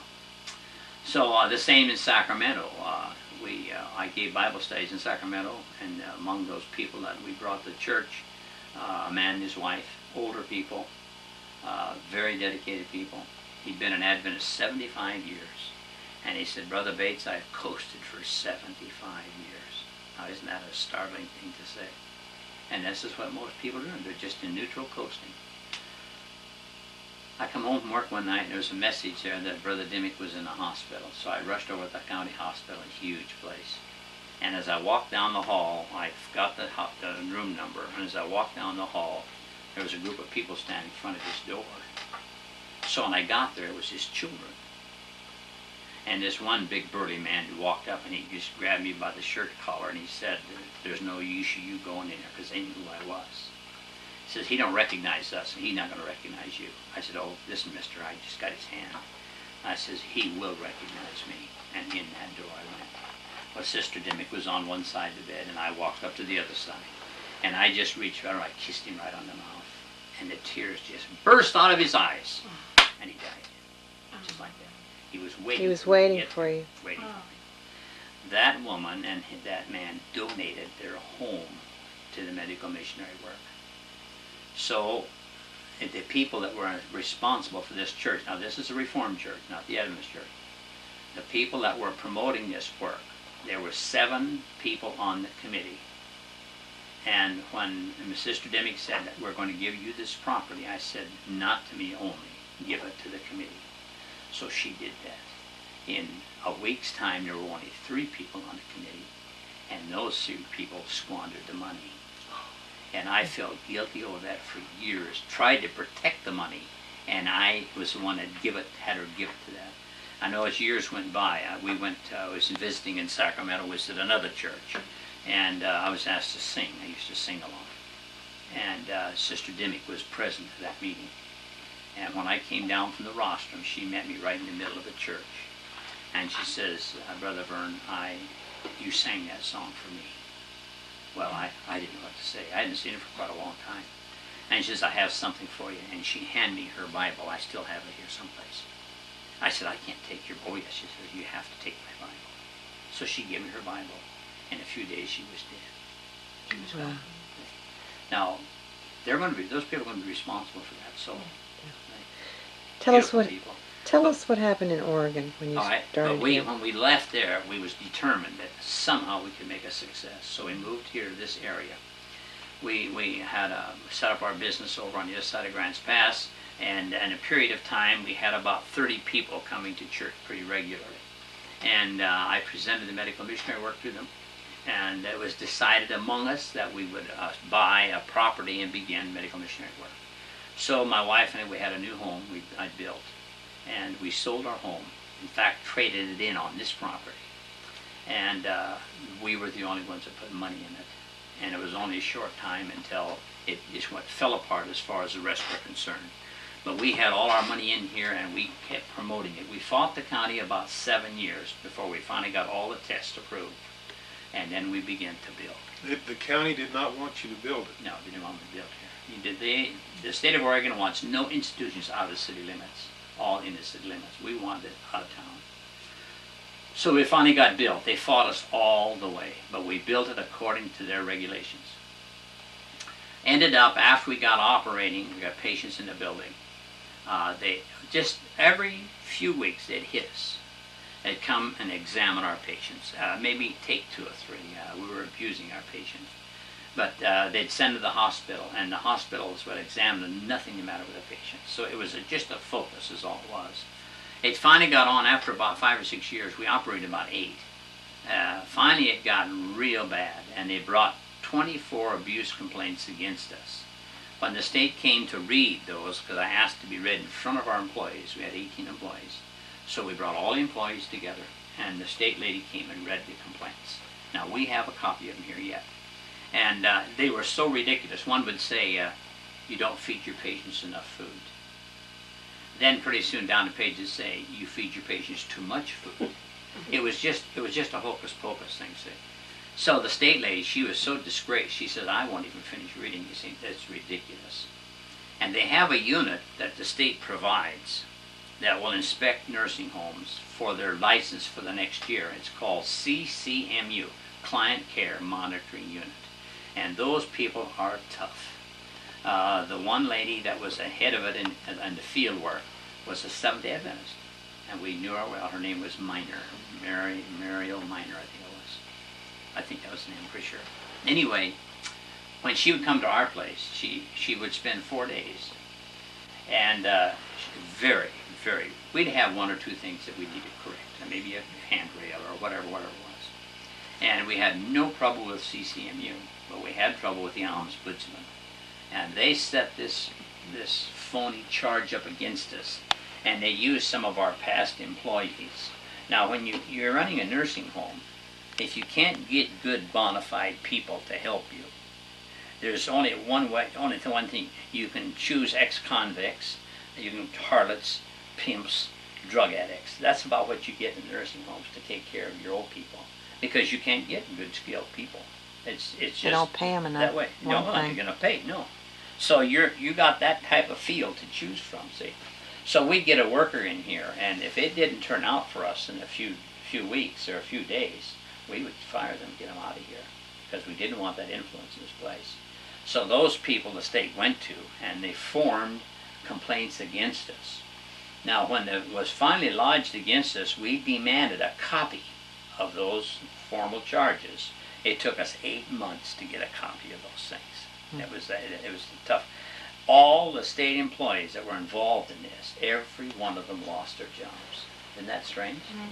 The state forced them to quit because it was too big a stink. Now, if we could have gotten a lawyer to help us, we would have taken them to court, but we couldn't find a lawyer in the state of Oregon to help us. So, as it ended out, finally, we could see that they were going to break the institution. Along about July 87, the first charge by State Industrial that we had not fulfilled our obligation with our state industrial insurance payments. But they sent us a notice every month we would make the installment. So Anna said to him, she says, I don't see how we can be behind because you send the statement and we send the money. And we've done it every month. Well, they had put us in a different category and we owed them $6,000. So I said, all right, we will include another $1,000 in each monthly payment until we got it paid for. That was fine. So at the end of that period, they contacted us that we were $7,000 in arrears. So I said to Anna, I said, now you tell him to come to our office. Send a man here that knows what he's doing and prove to us that we're behind anything. So they sent a man here, and he couldn't prove it. So we knew that they was just bilking us out of money, see. They wrote us a letter. Final adjustment was $250, and the case was closed. So we sent the $250, and it was closed. Well, as soon as that was done, the state ombudsman hit us, and that was the tough one. State ombudsman. An ombudsman is one that's kind of like a watchdog, making sure that everything is correct, and it's crooked from the ground up. So the state ombudsman got involved, kind of a floozy type lady, just a young lady. It was a joke, and we finally ended up in court.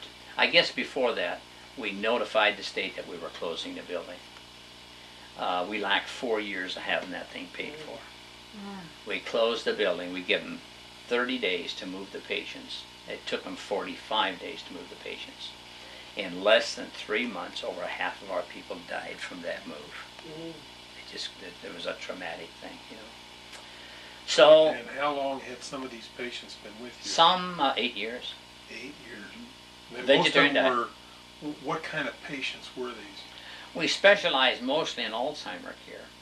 You said vegetarian diet? It was vegetarian, completely vegetarian. We did serve milk, eggs, and cheese. We were forced to serve milk, eggs, and cheese. Oh, well, I have to.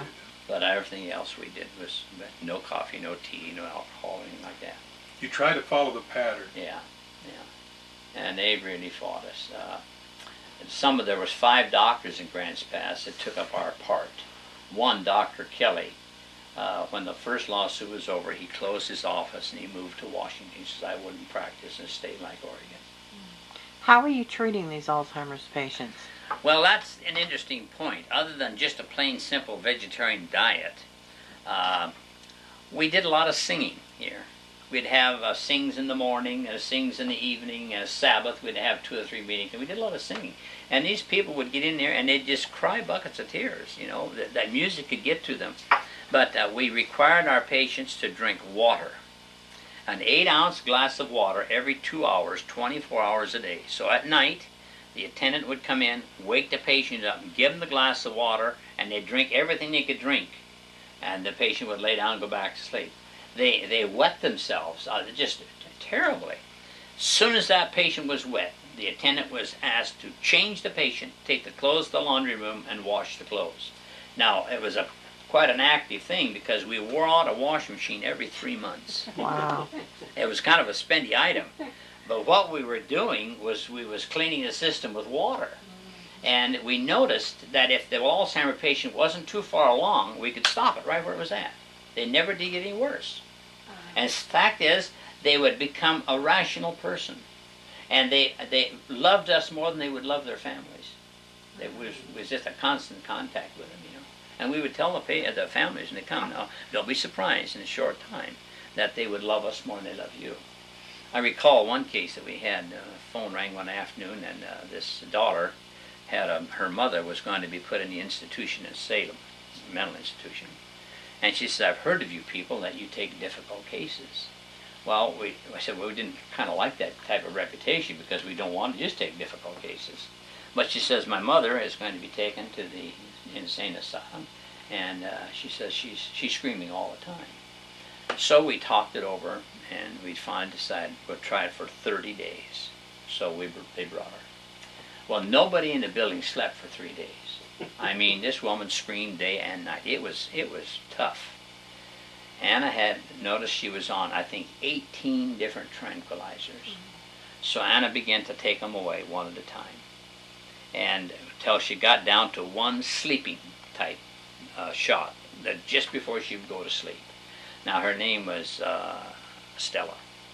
And Stella, in 30 days, became so rational that you could sit and talk with her. And it was marvelous what happened to this lady. Just by getting her off the drugs. And of course the water, you see.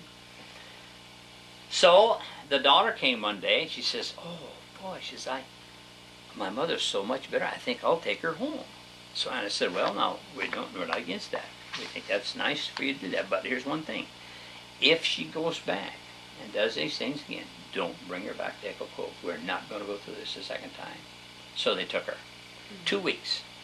The state caseworker in Center Point called us. Would you please take Stella back? Says, no, we won't take her back. And she ended up in the institution. But they put her right back on those drugs again, and she just went nuts. Okay? It's not a game. No. This is a life and death situation. So why do you think they wanted your facility closed? Well, if you had a group of Alzheimer patients out here that weren't dying in 10 years or 8 years or 5 years, and you were paying the bill, what do you think you'd do? Get rid of them, see? They want these people out as fast as they can get them. They could care less. They could care less. They had a hearing in Salem over our incident. And they invited all the families to come. Well, there was one man there, Bill Buckley was his name. His mother was with us for about 8 years. And he went to that meeting. And they brought all these charges out. And then they asked the families if these charges were true. There was not one charge that could be proved was true. It was all a put-up situation. Every single one of it. Bill Buckley, I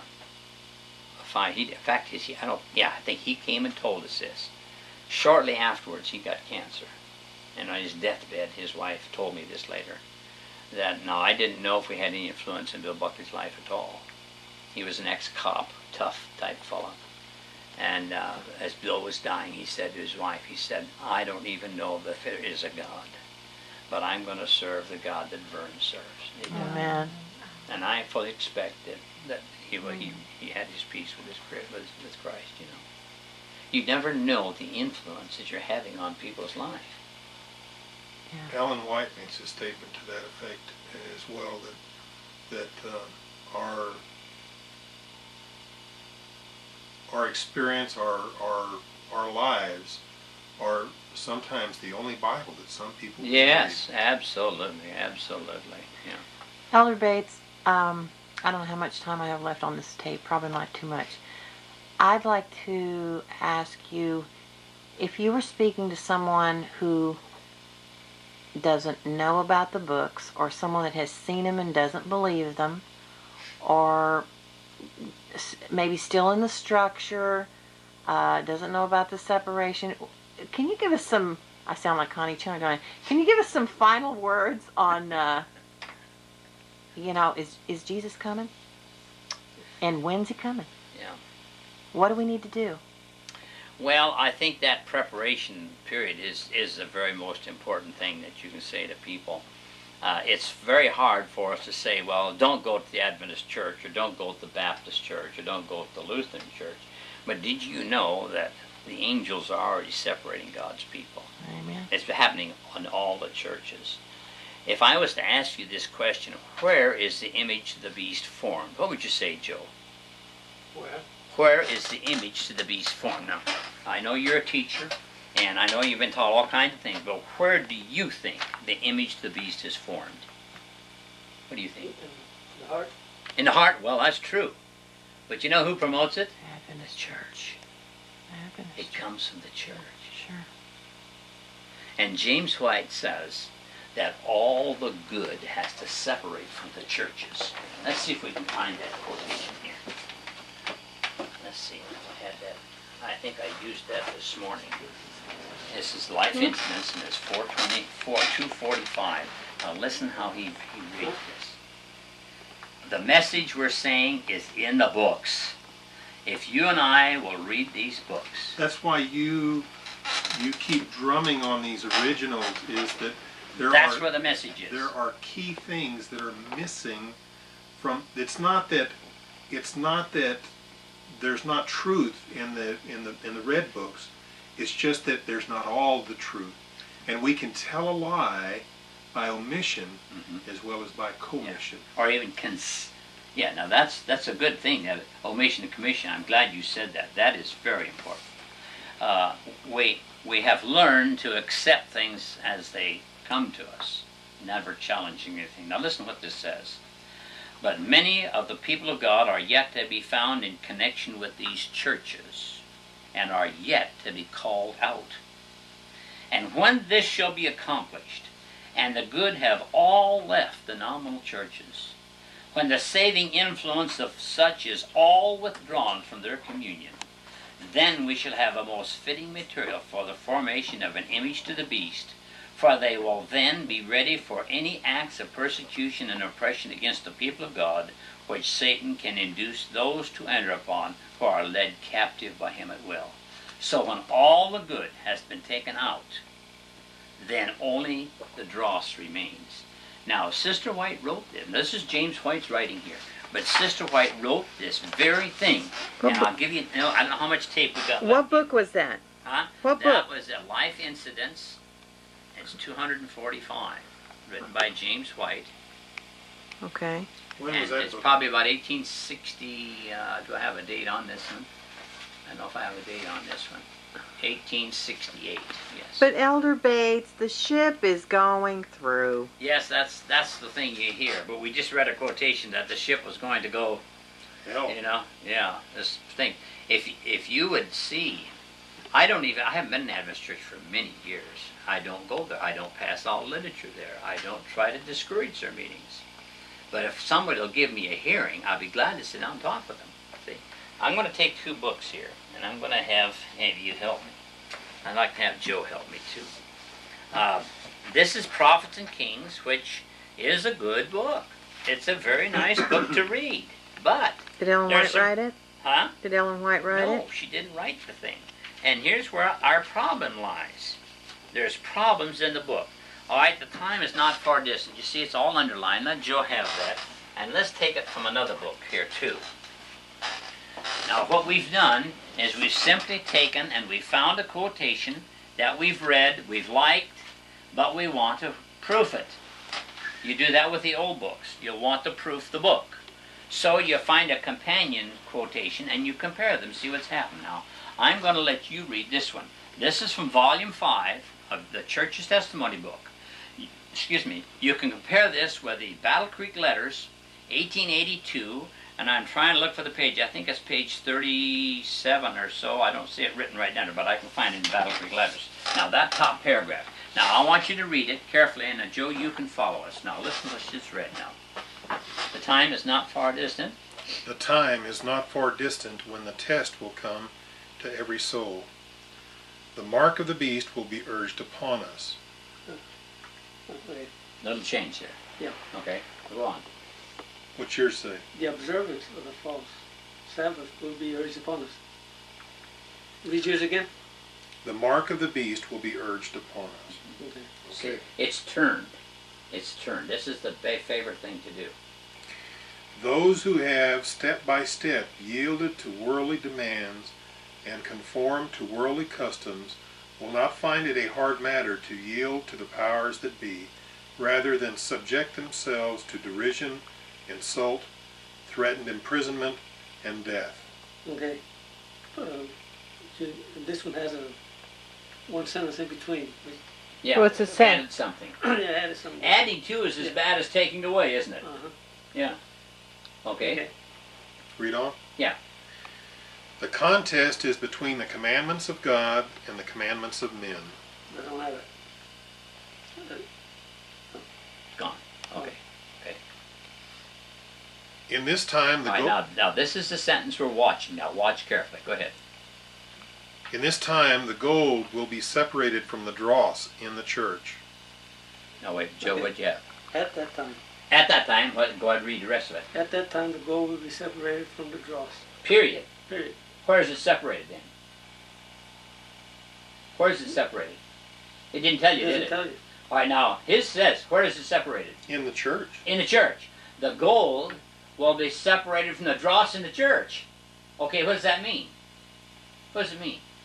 That it's going to be They're going to be pulled out People in Where's the the church. gold? The gold is out. of the church. The dross stays in. yes. Now they've turned it around. No, all the bad are going to be shaken out, and only the good stay in the church. That's But not what the they've Swiss twisted right it. wrote. No. They've twisted it. They twisted it, you see. Aren't the wheat and the tares supposed to grow together? They are to grow together to the end of probationary time. Are we in the end of probationary time? And how many angels do the separating?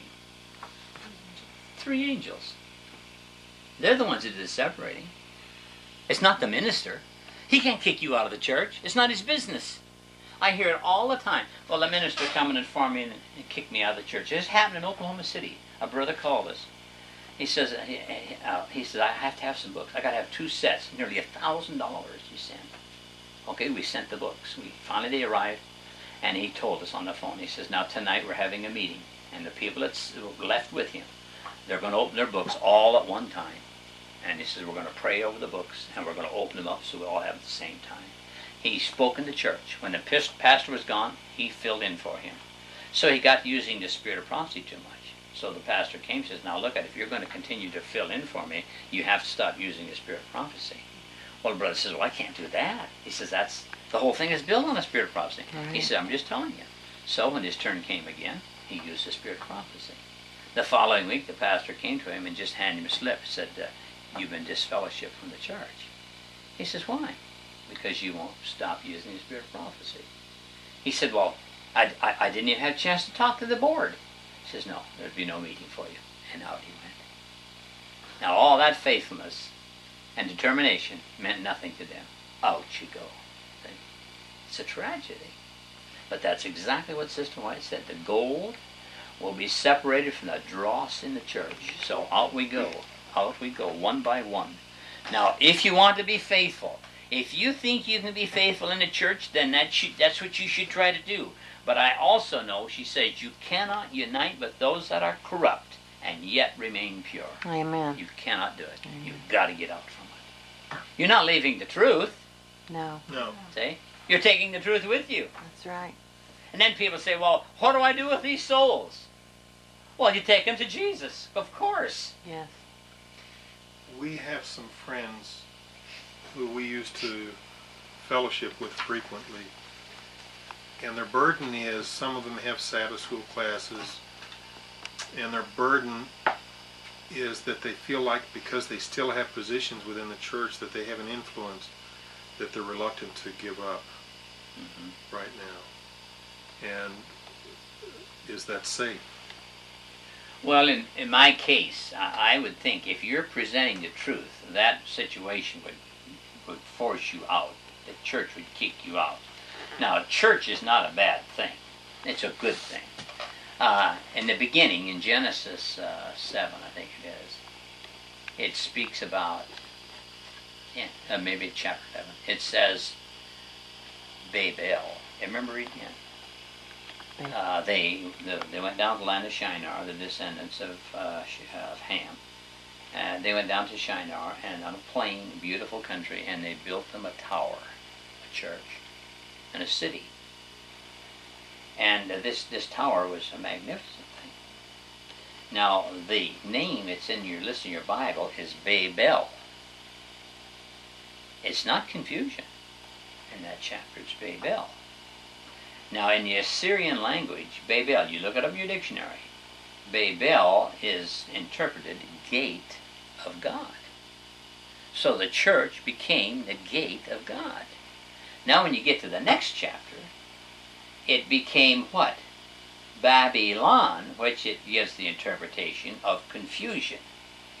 And what happened when the angels came down to investigate what was going on, they found that they were proud and lifted up and doing all kinds of things in idolatry. And the language was confounded. Now we say that that's where Japanese come from, and Chinese, and German, and Swedish, and whatever. But I think it has a different meaning. And I'm going to support that with a quotation from the Spirit of Prophecy. Spalding again, 481. Now listen how this is written. It's very interesting.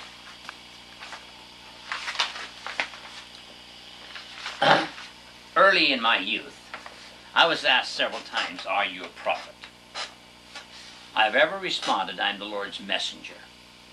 I know that many have called me a prophet, but I have made no claim to this title. My Savior declared me to be his messenger. Your work, he instructed me, is to bear my word. Strange things will arise, and in your youth I set you apart to bear the message to the erring ones, to carry the word before unbelievers, and with pen and voice to reprove from the word actions that are not right. Exhort from the word. I will make my word open to you. It shall not be as a strange language. So when the message came to Ellen White, there was no confusion, no strange language. Now this is what happened back here in the land of Shinar. Their language became confounded. In other words, one was teaching one thing, another was teaching another thing, and somebody else was teaching another thing, and confusion was the result. And if you would go to an Adventist assembly of people and ask them a pointed question of a doctrine, you'd probably get a half a dozen different reports of what that doctrine teaches. I have done that. Very Yeah, thanks. I have true. to. Yeah, I have to. Now listen. I will make my word open to you. It shall not be a strange language. In the true eloquence of simplicity, with voice and pen, the messages that I shall give shall be heard from one who has never learned in the schools. My spirit and my power shall be with you. Be not afraid of man, for my shield shall protect you. It is not you that speaketh, it is the Lord that giveth the messages of warning and reproof. Never deviate from the truth under any circumstances.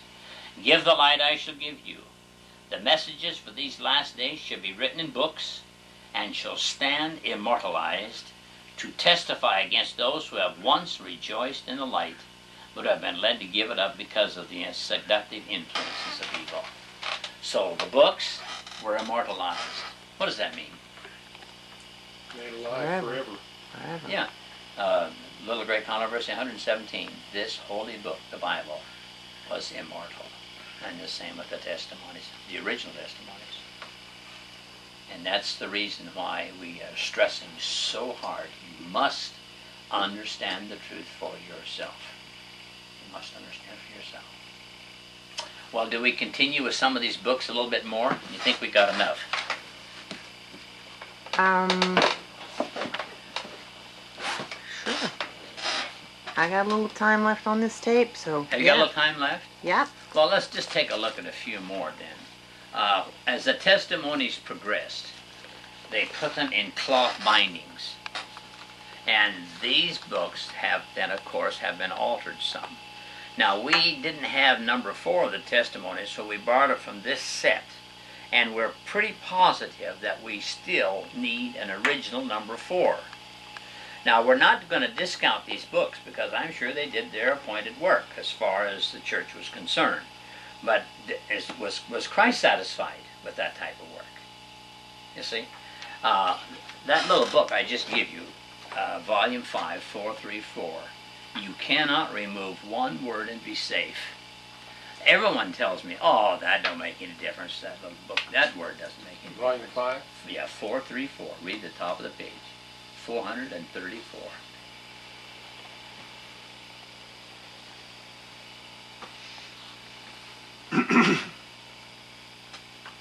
God has given us specific directions so that no one need err. Quote, "Man shall not live by bread alone," he says, "but by every word that proceedeth out of the mouth of God." End of quote. The truth given by inspiration is profitable for doctrine, for reproof, for correction, for instruction in righteousness. Not by one word, not by many words, but by every word that God has spoken shall man live. You cannot disregard one word, a single injunction that he has given, however trifling it may seem to you, and be safe. Now just think of that. You can't remove one word, a single injunction, and be safe. Now I don't know if you want to live on the curve or not. No. See? So why don't we have the right to demand that thus saith the Lord? I like Yes. your illustration about the Queen's coach driver. Oh, and how close we're isn't gonna that get to- something? Yeah. What a story. Yeah, right out to the very edge. It would go right out the edge and everything will be all right. No, we have to be safe. This is. Have you ever thought what it's going to be like to spend eternity in darkness? To be as though you never was? I try to tell this to some of my children. That's a cold situation.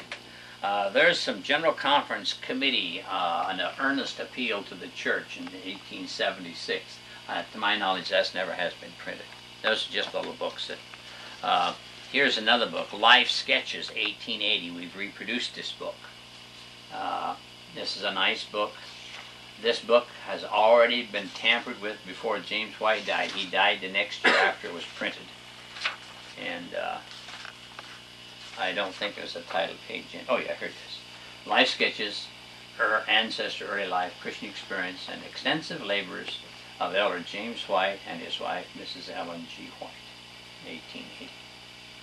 A lady sent us one she was going to reproduce.